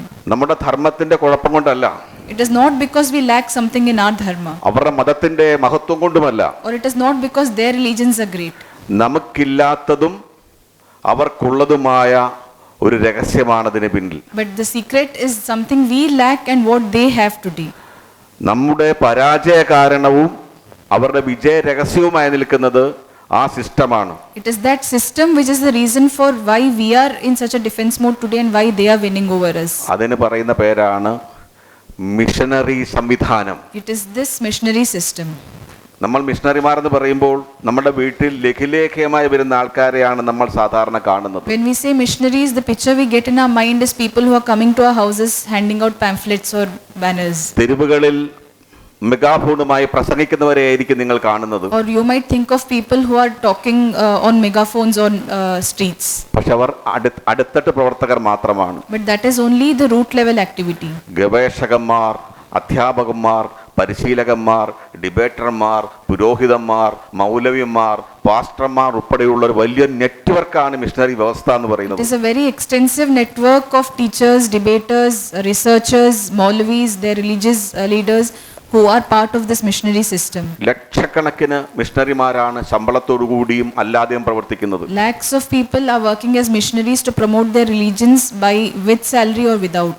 മതത്തിലേക്ക് കൊണ്ടുപോകാൻ അവർക്ക് കോഴ്സുകളുണ്ട്. They have courses to convert people to their religion. മതം പഠിപ്പിക്കുന്നവരെ പരിശീലിപ്പിക്കാൻ അവർക്ക് കോഴ്സുണ്ട്. They have courses to train people who teach their religion. പുരോഹിതന്മാരെ പഠിപ്പിക്കാൻ കോഴ്സുകളുണ്ട്. They have courses to teach their priests. Sunday school അധ്യാപകരെയും മദ്രസ സ്കൂൾ അധ്യാപകരെയും പഠിപ്പിക്കാൻ അവർക്ക് കോഴ്സുണ്ട്, സെമിനാറുകളുണ്ട്. They have different courses for the people who conduct Sunday schools and other gatherings. അവർ നടത്തുന്ന എല്ലാ സ്ഥാപനങ്ങളും ചാരിറ്റി പ്രവർത്തനങ്ങളും അവരുടെ മതത്തിലേക്ക് ആളെ കൊണ്ടുപോകാൻ തന്നെയാണ്. All the activities they do, all the charity they do is with the missionary zeal. അവരുടെ മതത്തിലേക്ക് ഒരാളെ കൊണ്ടുപോകുന്നത് അവർ മഹത്വമുള്ളതായിട്ട് കാണുന്നു. They consider taking somebody to their religion or converting one person as a very holy act. ഒരാളെ ഇസ്ലാമിലേക്ക് മാറ്റിയാൽ 100 ഹജ്ജ് ചെയ്യുന്ന പുണ്യമായിട്ട് ഒരു മുസ്ലിം കരുതുന്നു.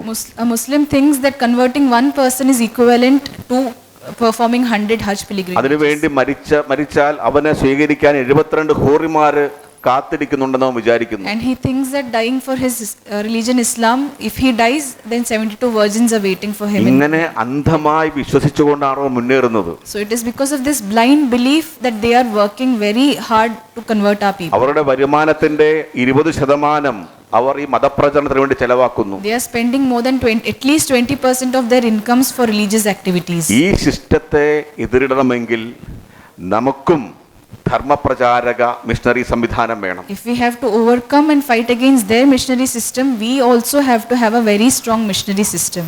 അതാണ് അവരിൽ നിന്ന് സ്വീകരിക്കാവുന്ന ഒരു പോസിറ്റീവ് ഭാഗം. That is the one positive that we can accept or learn from them. രണ്ടാമത് അവർ മതത്തിന് വേണ്ടി, അവർ ദൈവത്തിന് വേണ്ടി പ്രവാചകനോട് കാട്ടുന്ന ആത്മാർത്ഥത നമ്മൾ പഠിക്കേണ്ടതാണ്. Second is the commitment they have towards their religion, their concept of God and their prophet.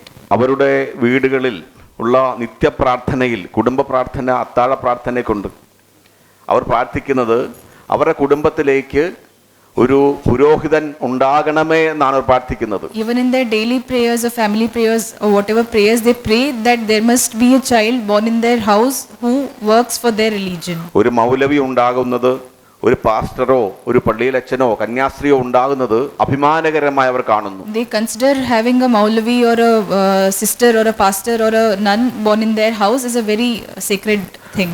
നമ്മുടെ കുടുംബത്തിൽ ഏതെങ്കിലും ഒരു കുട്ടി ധർമ്മപ്രചാരണം നടത്താൻ തീരുമാനിച്ചാൽ നമ്മൾ പറയും, സ്വാമി വിവേകാനന്ദൻ നല്ലതാണ്, ശ്രീ ശങ്കരാചാര്യർ നല്ലതാണ്, നിവേദിതയും നല്ലതാണ്, എൻ്റെ മോൻ അങ്ങനെ ആവണ്ടെന്ന് പറയും. But if our brother or sister, our own son or daughter wants to become a dharma pracharak or work for dharma, we say Vivekananda is good, Shankaracharya is good, even sister Nivedita is good, but you need not be such a person. അപ്പോൾ ഇതാണ് താരതമ്യം. നമ്മുടെ ഇവരുമായിട്ട് നമ്മൾ ഏറ്റുമുട്ടിക്കൊണ്ടിരിക്കുന്ന ഈ ദുർബലമായ മനസ്ഥിതിയോടുകൂടി. So we are fighting against such powers with this weak mindset. പിന്നെ എങ്ങനെയാണ് നമുക്ക് പരാജയം സംഭവിക്കാതിരിക്കുന്നത്? Then how will we succeed against them? Arsha Vidya സമാജം മതം മാറിപ്പോയവരെ തിരികെ കൊണ്ടുവരുന്ന പ്രസ്ഥാനം മാത്രമല്ല. Arsha Vidya Samajam is not an organization which is only bringing back converted people.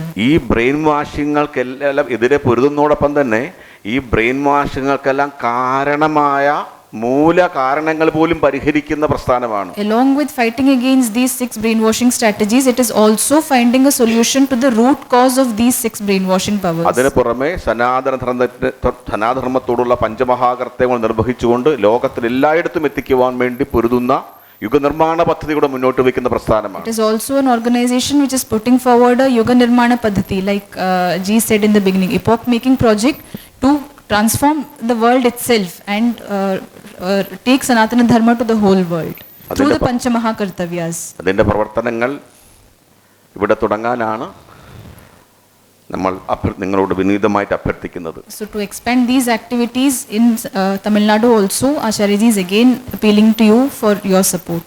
ഈ കൂട്ടായ്മയിൽ പങ്കെടുത്ത എല്ലാവരോടും നന്ദി പറയുന്നു.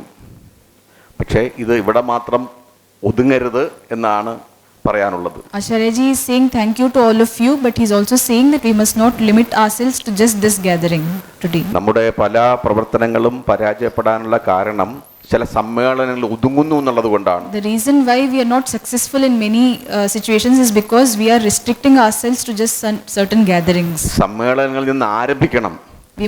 സമ്മേളനങ്ങളിൽ ഒടുങ്ങാൻ പാടില്ല. We must start with gatherings, but we must not end or restrict ourselves to these gatherings.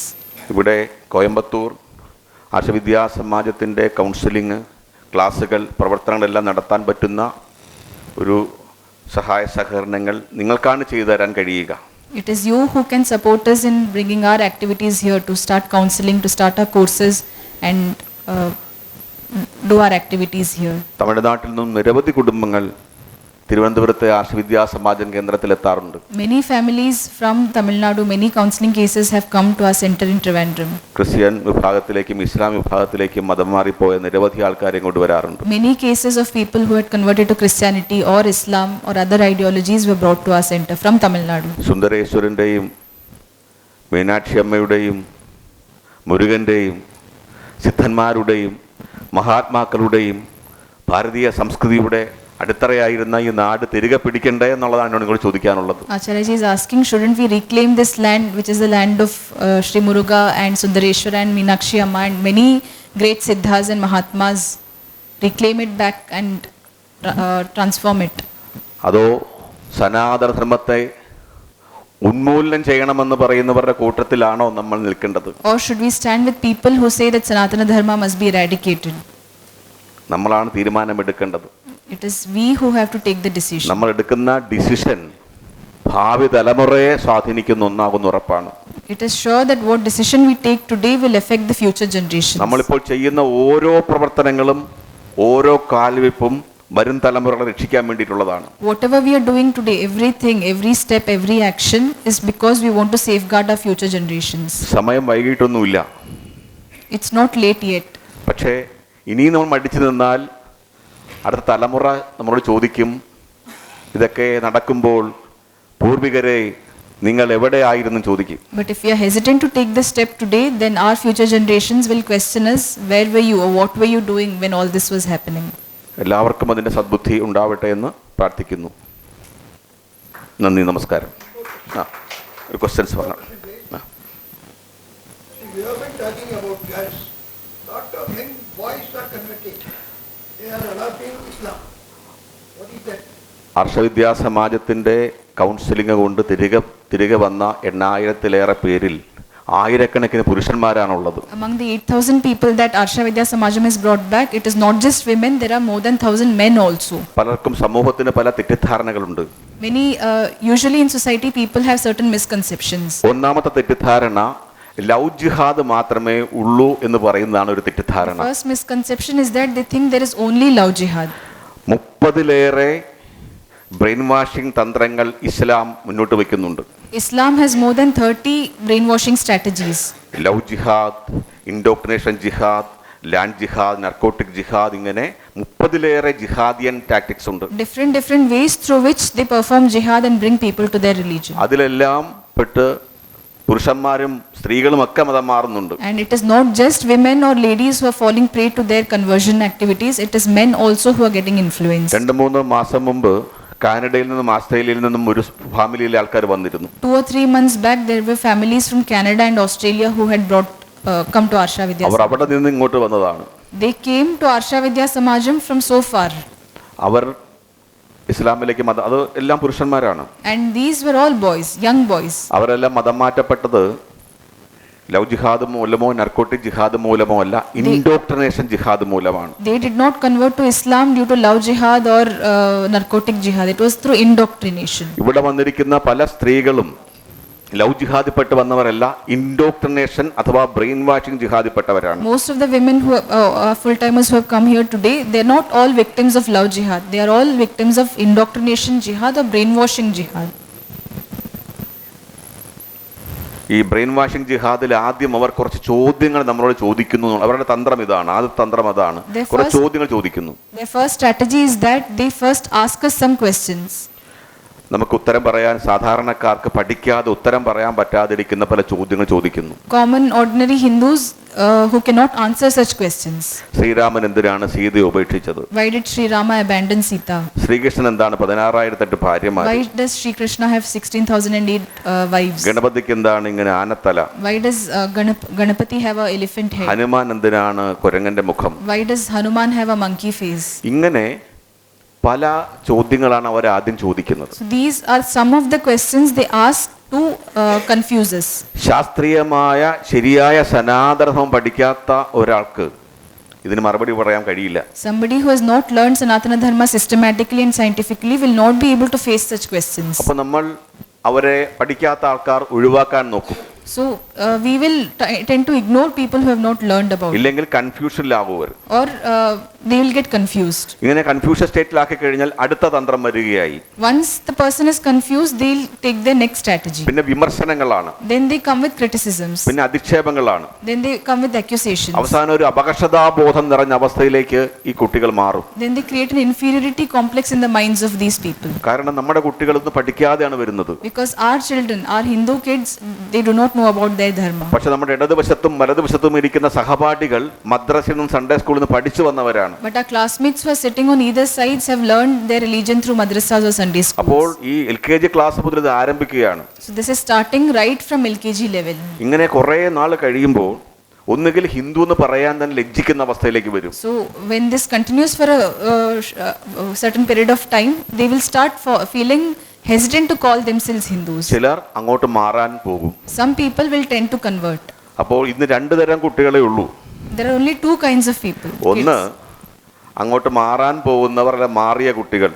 Either people who are going to convert or who have converted, രണ്ട്, ഹിന്ദു എന്ന് പറയാൻ ലജ്ജിക്കുന്ന കുട്ടികൾ. or people who don't have pride in being in calling themselves Hindu. ഇതാണ് നമുക്ക് മാറ്റിയെടുക്കേണ്ടത്. This is what we have to change. അതിനുള്ള കൃത്യമായ കർമ്മപദ്ധതി ആർഷവിദ്യാ സമാജം മുന്നോട്ട് And വയ്ക്കുന്നു. Arsha Vidya Samajam has a very clear karma paddhati or action plan to work.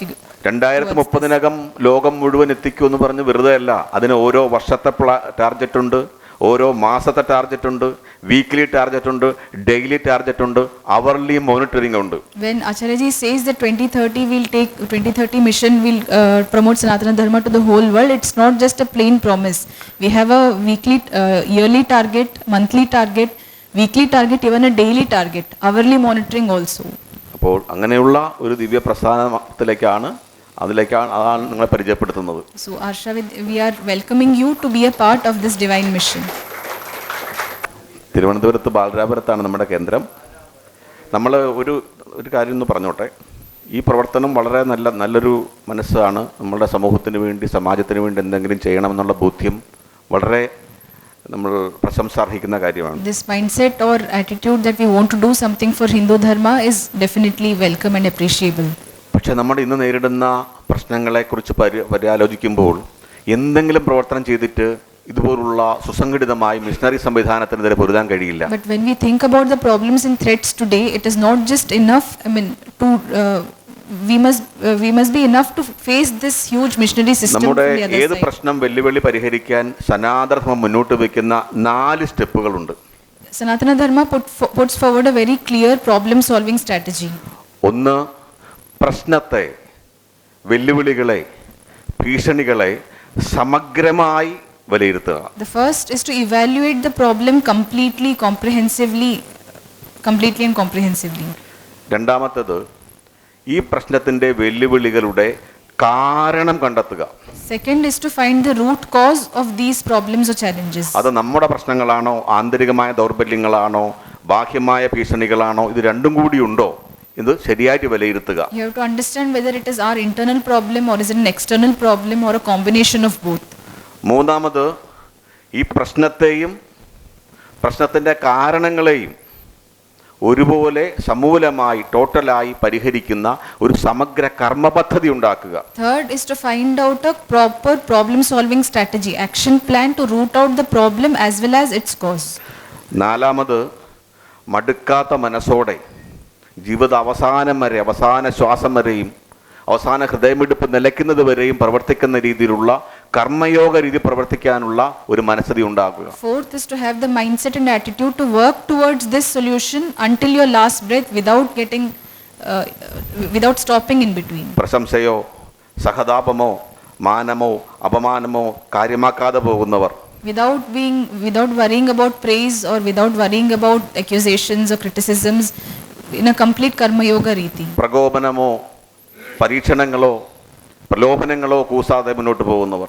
There could be tests, there could be temptations, there could be things that could deviate us, but still we have to continue on this ഇങ്ങനെ mission. മടുക്കാത്ത മനസ്ഥിതിയുമായി മുന്നോട്ട് പോകാൻ കഴിയുന്ന full-time പ്രവർത്തകരോട് ഉണ്ടാകണം. We need to have such full-time people who can work relentlessly. ഇപ്പം നമ്മൾ part-time പ്രവർത്തകർക്കും പ്രവർത്തിക്കാം. Even part-time people can work part-time also. പക്ഷെ ഒരു കാര്യത്തിന് വേണ്ടി ഫുൾ-ടൈം പ്രവർത്തിക്കുന്നവർക്ക് മാത്രമേ അതിൽ എന്തെങ്കിലും ചെയ്യാൻ കഴിയൂ. But only someone who works full-time for something can do something great in that area. ഈ 4 സ്റ്റെപ്പുള്ള ഒരു പദ്ധതിയാണ് ആർഷവിദ്യാ സമാജം മുന്നോട്ട് വയ്ക്കുന്നത്. നമുക്ക് കണക്ക് പ്രകാരം 75-80% ആൾക്കാർ ഹിന്ദുക്കൾ ഇപ്പോഴും ഭാരതത്തിലുണ്ട്. According to statistics, at least 75 to 80% of India's population is Hindus. ഇപ്പോഴും നമുക്ക് പേടിയാണെങ്കിൽ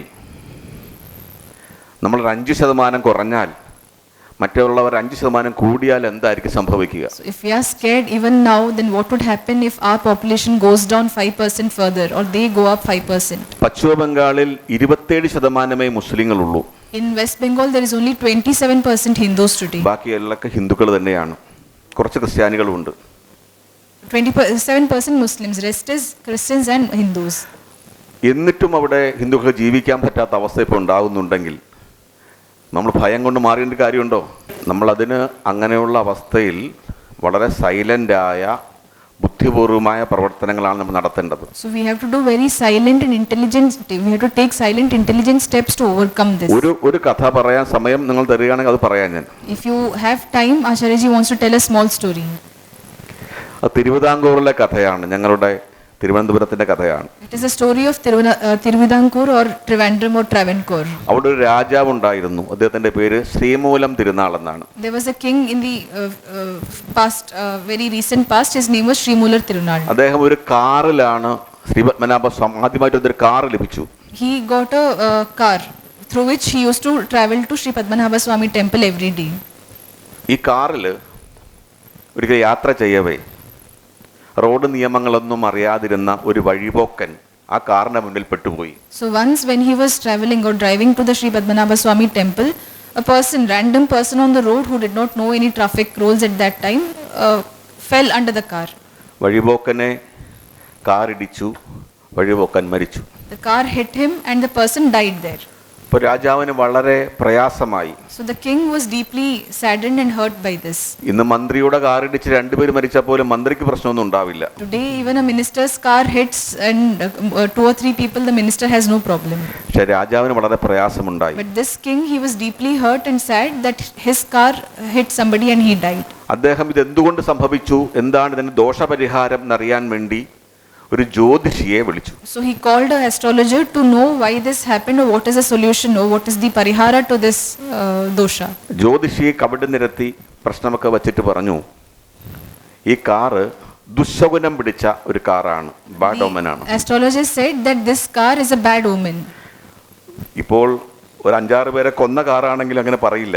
Today even if a car kills 5-6 people, we won't say such a thing. പക്ഷെ അന്ന് ജ്യോതിഷി എന്തു പറഞ്ഞാലും അതെല്ലാം ദൈവവാക്യം പോലെ സ്വീകരിക്കുന്ന ഒരു കാലമാണ്. But in those days it was such a situation that whatever astrologers say is considered as very divine. ഈ ജ്യോതിഷി പറഞ്ഞു, ഈ കാർ ഏതെങ്കിലും ഒരു മഹാത്മാവിന് ദാനം ചെയ്യണമെന്ന് പറഞ്ഞു. The astrologer advised that this car must be donated to a great person.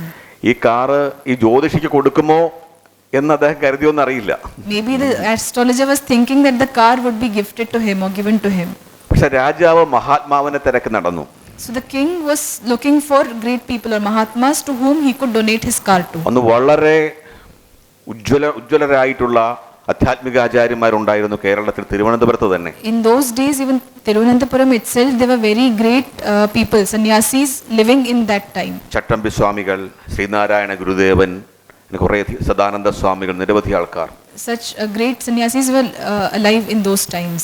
പക്ഷെ രാജാവ് അവർക്കൊന്നും കൊടുത്തില്ല. But the king did not donate the car to any of these people. രാജാവിന്റെ ജാതിബോധം, നമ്മുടെ ഏറ്റവും വലിയ പ്രശ്നമാണ് ജാതിബോധം അതിനെ തടഞ്ഞു. The king had a very casteist mindset, which is the problem amongst many of us. It stopped him from donating this car to these sannyasis. ഈ അന്ധമായ ജാതിബോധം മാറ്റാതെ നമുക്ക് മുന്നോട്ട് ഒരു സ്റ്റെപ്പ് പോലും വയ്ക്കാൻ കഴിയില്ല. You cannot take a step forward without getting rid of these blind caste-based ideologies. നമ്മൾ ധർമ്മത്തോടാണ് കൂറുവേണ്ടത്, ജാതിയോടല്ല. We need to be committed towards our dharma, not towards our caste. ഏതായാലും ഈ രാജാവ് ചെയ്ത കാര്യം എന്താന്ന് വെച്ചാൽ, ഒരു കൊല്ലം കേന്ദ്രമായി പ്രവർത്തിക്കുന്ന ഒരു ക്രിസ്ത്യൻ മിഷണറിക്കാണ് ഈ കാർ കൊടുത്തത്. So what the king did is he donated his car to a Christian missionary who was working from Kollam. ആ മിഷണറിയുടെ പേര് ഫാദർ ബെൻസിജർ എന്നാണ്. This missionary's name was Father Benziger. പിന്നീട് ബിഷപ്പായിട്ട് അദ്ദേഹം ഉയർന്നു. And then he became a bishop later. ഈ car സ്വീകരിച്ചിട്ട് അദ്ദേഹം പറഞ്ഞു, ഈ കാർ രാജാവ് കൊടുത്ത കാറല്ലേ, എനിക്ക് ഇഷ്ടം പോലെ ചെയ്യാനുള്ള അനുവാദം വേണമെന്ന് രാജാവിനോട് അഭ്യർത്ഥിച്ചു. So when he received the car from the king, the Father Benziger told him that you must let me do anything that I want to with this car. ഈ ഫാദർ ബെൻസിജറിനെ കുറിച്ച് 2 വാക്ക് പറയണം. So you must know what or who Father Benziger is. ഇദ്ദേഹം വളരെ ആവേശകരമായി തന്നെ ക്രിസ്തുമതത്തിലേക്ക് ആളെ കൂട്ടുന്ന ആളായിരുന്നു. He was someone who was very enthusiastic about bringing people to Christianity. Hindu ധർമ്മത്തെ അധിക്ഷേപിച്ചുകൊണ്ട്, നമ്മുടെ ഈശ്വരനെല്ലാം സാത്താനായി അവതരിപ്പിച്ചുകൊണ്ട് നമ്മുടെ ജനതയെ മതം മാറ്റുന്ന ആളായിരുന്നു ഈ bishop. He was someone who used to insult Sanatana Dharma. He used to insult our Hindu gods and criticize Hindu gods. അദ്ദേഹം പറയുന്നത് ഹിന്ദുക്കൾക്ക് കുറെ സാത്താന്മാരുണ്ട്, അദ്ദേഹം പറയുന്നതാണ്. To say that Hindus have many satanic gods. ഒന്ന് ഇരിക്കുന്ന സാത്താൻ, ഒന്ന് നിൽക്കുന്ന സാത്താൻ, ഒന്ന് കിടക്കുന്ന സാത്താൻ. He said they have sitting satans, they have standing satans and they have sleeping satans. കിടക്കുന്ന സാത്താൻ എന്ന് അദ്ദേഹം ഉദ്ദേശിച്ചത് ശ്രീപത്മനാഭനെയാണ്. When he says sleeping Satans, he is referring to Padmanabha Swami, Thiruvithamkoor രാജാക്കന്മാരുടെ കുലദൈവം. the Kuladeva of Tiruvidankor kings. ഇതൊന്നും രാജാവ് മനസ്സിലാക്കിയില്ല, അത് തിരിച്ചറിഞ്ഞില്ല. But the king did not understand or realize any of this. നമ്മുടെ ഈശ്വരനെ, ധർമ്മത്തെ, പൂർവികരെ കുറ്റം പറയുന്ന, നമ്മുടെ ജനതയെ മാറ്റുന്ന ആൾക്കാണ് അദ്ദേഹത്തിന്റെ കാർ ദാനം He ചെയ്തത്. donated his car to someone who was insulting, criticizing our dharma and converting people into Christianity. ഈ കാർ കൊണ്ട് എന്ത് ചെയ്തു എന്നുള്ളത് നമ്മൾ പഠിക്കേണ്ട ഒരു ചരിത്രമാണ്. We have to learn from this history of what this person, Father Benziger, did with this car. നമ്മുടെ ആൾക്കാർക്ക് എന്തെങ്കിലും കുറച്ച് പൈസ ഉണ്ടായാൽ ആദ്യം ചെയ്യുന്നത് ഒന്നുകിൽ ഗുരുവായൂരപ്പനോ അല്ലെങ്കിൽ പഴനി മുരുകനോ എന്തെങ്കിലും സ്വർണ്ണ കിരീടമോ തങ്ക തുലാഭാരമോ അല്ലെങ്കിൽ ഒരു ആനയോ നടക്കിയിരുത്താൻ നോക്കും. If we Hindus get money or a huge amount of gift or donation, what we would do first is we would make offerings to some temples or donate gold or diamonds or whatever to temples. ഗുരുവായൂരപ്പന് car ദാനം ചെയ്തവരുണ്ട്, ഒരു flat ദാനം ചെയ്തവരുണ്ട്. There are people who have donated cars and even flats to Guruvayur temple. ശ്രീകോവിലിൽ നിന്ന് വിഷമിക്കുമ്പോൾ പോയി കാറ്റ് കൊള്ളാൻ വേണ്ടിയാണ് ഫ്ലാറ്റ്. അല്ല, അതാണ് നമ്മുടെ മനസ്ഥിതി. So that is the attitude of Hindus. എന്നാൽ ഇവരൊക്കെ എന്തിനു വേണ്ടിയാണോ പ്രവർത്തിച്ചത്, ആ ധർമ്മത്തിന് വേണ്ടി ഒരു പൈസ പോലും കൊടുക്കുന്ന മനസ്സ് നമ്മുടെ കൂട്ടത്തിൽ ആൾക്കാർക്കില്ല. But our people do not have the mindset to spend this money or spend this donation to work towards dharma. ഏതായാലും ഈ കാർ അദ്ദേഹം ലേലം ചെയ്ത് വിറ്റു, Father Benziger. So Father Benziger auctioned the car. ഈ കാർ വിറ്റ പൈസ കൊണ്ടാണ് തിരുവിതാംകൂർ പ്രദേശത്ത് ക്രിസ്ത്യാനിറ്റി വളർന്നു പടർന്നു പന്തലിച്ചത്. And through the money that he got from auctioning that car, he spread Christianity and converted more and more people into Christianity. എന്ത് ചെയ്തെന്നറിയാവോ? അദ്ദേഹം ആദ്യം ചെയ്തത് കൊല്ലം ജില്ലയിൽ വാരുവയലിൽ എന്ന സ്ഥലത്ത് സെന്റ് തെരേസാസ് മിഷണറി പരിശീലന കേന്ദ്രമാണ് ആദ്യം തുടങ്ങിയത്. The first thing he did is with that money he started a center, missionary training center in Varuvayal in Kollam using this money. അദ്ദേഹത്തിന് അറിയാം ആദ്യം വേണ്ടത് മിഷണറി വർക്കാണെന്ന് അതിന് അറിയാമായിരുന്നു. He knew very well that the most necessary thing to convert people is to have a missionary അവിടെ short time കോഴ്സുകളും long time കോഴ്സുകളും സംഘടിപ്പിച്ചു. He organized short term and long term courses there. അങ്ങനെ പഠിച്ച short time course പഠിച്ച missionary പ്രവർത്തകരെ നമ്മുടെ ജനതയുടെ ഇടയിലേക്ക് ഇറക്കി വിട്ടു. He deputed such short term people who have completed the short term course amongst the Hindus. അങ്ങനെ നിരവധി പേരെ മതം മാറ്റി. And converted many countless Hindus. കുറച്ചുപേരെ മതം മാറ്റി കഴിഞ്ഞ് അവിടെ ചെറിയ ചെറിയ പള്ളികൾ സ്ഥാപിച്ചു. And after converting certain people, he established small churches there. പള്ളികൾ നമ്മുടെ ക്ഷേത്രം പോലെയല്ല. These churches are not like our temples. അവരുടെ സംഘടനാ കമ്മിറ്റി ഓഫീസ് പോലെയാണ്. It is like their organizational committee offices. അവിടെ വരുന്നവരുടെ ബയോഡേറ്റ ഉണ്ടാവും. They have the biodata and database of all the. അവർക്ക് സഹായ സഹകരണം ചെയ്യാനുള്ള വ്യവസ്ഥയുണ്ടാവും. They have systems to help these people. അവരെ കുട്ടികളെ വളർത്താനുള്ള സൺഡേ സ്കൂളോ മദ്രസകൾ ഉണ്ടാവും. They have Sunday schools or madrasas to teach their children. വ്യവസായ വാണിജ്യ കേന്ദ്രങ്ങൾ ഉണ്ടാവും. They have employment opportunities. അല്ലാതെ ഒരു സാധാരണ ക്ഷേത്രം പോലെയല്ല അവരുടെ വ്യവസ്ഥ. They are not like ordinary temples that we have with us. അങ്ങനെ വളർന്ന് പടന്ന് പന്തലിച്ച് അദ്ദേഹം 1930 സ്ഥാനമൊഴിയുമ്പോൾ 100,000-ലേറെ ഹിന്ദുക്കളെയാണ് അദ്ദേഹം മതം മാറ്റിയിരുന്നത്. So by 1930 when he retired, he had converted more than 1 lakh Hindus. ഇത് 1930 കഥയാണ്. This is about 1930. ഇപ്പൊ 2030 ആകാൻ ഇനി 6 വർഷമാണ് വേണ്ടത്. And we are just 5 or 6 years away from 2030. ഈ 100 വർഷമാകുമ്പോൾ ഈ അന്ന് മതം മാറ്റപ്പെട്ട 100,000 പേര് എത്രയായി കാണും നിങ്ങൾ ചിന്തിക്കും. So imagine how much they would have multiplied in these 100 years. ഈ കാലഘട്ടത്തിനിടയിൽ ഗവൺമെന്റിലും ഉദ്യോഗസ്ഥന്മാരിലും പോലീസിലും ജനങ്ങളിലുമെല്ലാം വളരെ ശക്തമായ സ്വാധീനം ചെലുത്താൻ ഈ മതം മാറിയവർ കഴിഞ്ഞു. These people who had converted have been able to strongly influence the system, the government, the police and the administration itself. നമ്മൾ first thing should come first. ആദ്യം ചെയ്യുന്ന രീതിയിലുള്ള ശ്രമം ഉണ്ടാകുക. We also need to learn from this as to what should come first. ആദ്യം പ്രകോപനങ്ങളല്ല വേണ്ടത്. We must not fall for temptation. അടിസ്ഥാനപരമായി ശാന്തമായിട്ട് ഉടനെ ഒരു പ്രശ്നങ്ങൾ ഉണ്ടായാൽ നമ്മുടെ കൂട്ടത്തിൽ വരുന്നവർ പോലും പിന്മാറും. If there is a problem, even people who are standing with us will go away from us. So we need to do what is necessary first. വളരെ ശാന്തമായിട്ട് വ്യവസ്ഥാപിതമായിട്ടുള്ള ബുദ്ധി ഉപയോഗിച്ചുള്ള പ്രവർത്തനങ്ങളാണ് വേണ്ടത്. We have to have very calm, intelligent steps to take over this activity. ഇപ്പോൾ ഹിന്ദു ധർമ്മത്തിനെതിരെയുള്ള പല ശക്തികൾ പ്രവർത്തിക്കാൻ കാരണം അവരുടെ അജ്ഞത കൊണ്ടാണ്. The people who are working against Hindu Dharma today are because they are ignorant of what is Sanatana Dharma. അവർക്ക് ധർമ്മത്തെക്കുറിച്ച് അറിയാത്തത് കൊണ്ടാണ്. That is because they don't know about what is Dharma. സനാതന ധർമ്മത്തെ ഉന്മൂലനം ചെയ്യണമെന്ന് നേതാവ് പറഞ്ഞത് അദ്ദേഹത്തിനെ കുറിച്ച് അറിയാത്തത് കൊണ്ടാണ്. Even the leader who said that Sanatana Dharma must be eradicated, it's because he doesn't know what Sanatana Dharma is. അവരെ പഠിപ്പിക്കാനുള്ള വ്യവസ്ഥ കൂടിയുണ്ട് നമ്മുടെ കോഴ്സിന്. Our course has a system to even educate such people. അവരെ പോലും ഡിബേറ്റിലൂടെ ബോധ്യപ്പെടുത്താൻ പറ്റുന്ന കരുത്തുണ്ട് നമ്മുടെ സിലബസിന്. Our syllabus has the power to even convince them through debate. അല്ല, വെറുതെ ഒരു പ്രവർത്തനമല്ല നമ്മൾ നടത്താൻ പോകുന്നത്. We are not doing just some random activity to നമുക്ക് bring back people. രണ്ടു തരം ആൾക്കാരേ ഉള്ളൂ. We have only two kinds of people. ഒന്ന് നമ്മോടൊപ്പമുള്ളവർ, People who are still with us. നാളെ നമ്മളിലേക്ക് വരേണ്ടവർ. And second, people who must come amongst us tomorrow. അവരാരെ ശത്രുക്കളായിട്ട് കാണണ്ട. We need not see anybody as our ഇന്ന് Hindu enemies. ധർമ്മത്തിനെതിരെ നിൽക്കുന്നവരായിരുന്നില്ല ഇവിടെ ഇരുന്ന പല ആൾക്കാർ. Even the full-timers who have come here today were once enemies of Sanatana Dharma. അവരിപ്പോ സനാതന പ്രചാരകന്മാരും പ്രചാരികമാരായില്ലേ? They are now full-timers or pracharaks of Sanatana Dharma. അവരെ പോലും ആക്കാൻ കഴിഞ്ഞെങ്കിൽ തെറ്റിദ്ധരിക്കപ്പെട്ടവരെ നമുക്ക് കൊണ്ടുവരാൻ കഴിയും. If Asha Vidya Samajam has been able to convince such people, then we can definitely convince other misconceived people. നമ്മളെ ശത്രുക്കളായി കാണുന്നവർ നിരവധി ഉണ്ടാവാം. There are people who consider us as their enemies. നമ്മൾ ആരെയും ശത്രുക്കളായിട്ട് കാണണ്ട. But we need not see anybody as our enemies. DMK ആവട്ടെ, ADMK ആവട്ടെ, കമ്മ്യൂണിസ്റ്റ് പാർട്ടികളാവട്ടെ, ഇവർ നാളെ വരേണ്ടവരാണെന്ന് ബോധത്തിൽ പെരുമാറുക. Be it DMK or AIDMK or communism or any party, they are people who will understand the greatness of Dharma and come to us tomorrow. അനന്തമായ ക്ഷമയുള്ളവർക്ക് ഇത് മുന്നോട്ട് കൊണ്ടുപോകാൻ കഴിയും. Only people with endless patience can work in this mission. ഞാൻ ഈ നേരത്തെ പരിചയപ്പെടുത്തിയവർ വന്നപ്പോൾ അവർ നമ്മുടെ ധർമ്മത്തിനെതിരെ പറഞ്ഞ വാചകങ്ങൾ കേട്ടാൽ നിങ്ങൾ പോയി അവരുടെ കർണത്തടിക്കും. Our full-timers who Acharya introduced earlier, if you hear what they said initially when they came to Asha Vidya Samajam, had it been you in our place, you would have slapped them. അത്രയ്ക്ക് brain washing മൈൻഡോട് കൂടിയാണ് വന്നത്. That is how deeply we were brainwashed. അതുകൊണ്ടാണ് അവർ നമ്മുടെ ഈശ്വരനെ സാത്താനെന്ന് മുദ്ര കുത്തിയത്. That is why we considered our gods as അവരെ Satan. പോയി കർണത്തടിച്ചിട്ട് കാര്യമില്ല. It is not enough to slap them. അവരെന്തുകൊണ്ട് അങ്ങനെ ആയി എന്ന് ചിന്തിക്കണം. We have to understand what made them think that way or act that way. ആ മൂല കാരണം കണ്ടെത്തി പരിഹരിക്കുന്ന പ്രവർത്തനമാണ് ആർഷവിദ്യാസമാജം ചെയ്യാൻ പോകുന്നത്. Asha Vidya Samajam is doing that activity of overcoming this problem through a root cause solution. അല്ലാതെ സാധാരണ ഹിന്ദു സംഘടനകൾ ചെയ്യുന്നത് പോലെ അല്ല.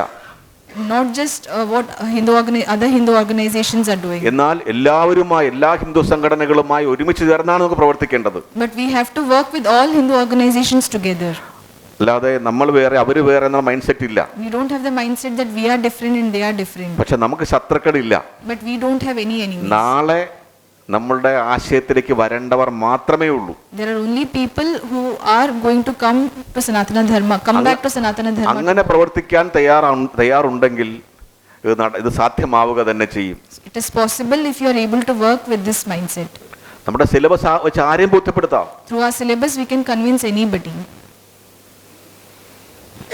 അതുകൊണ്ട് ഇതിൻ്റെ പ്രവർത്തനം തുടങ്ങാനുള്ള എല്ലാവിധ സഹായ സഹകരണങ്ങളും നിങ്ങളിൽ നിന്നുണ്ടാവണമെന്ന് ഒരിക്കൽ കൂടി അഭ്യർത്ഥിച്ചുകൊണ്ട് ഈ ഒരു വേദി ഞങ്ങൾക്ക് നൽകിയതിന് സംഘാടകരോടുള്ള നന്ദി അറിയിച്ചുകൊണ്ട് നിർത്തുന്നു.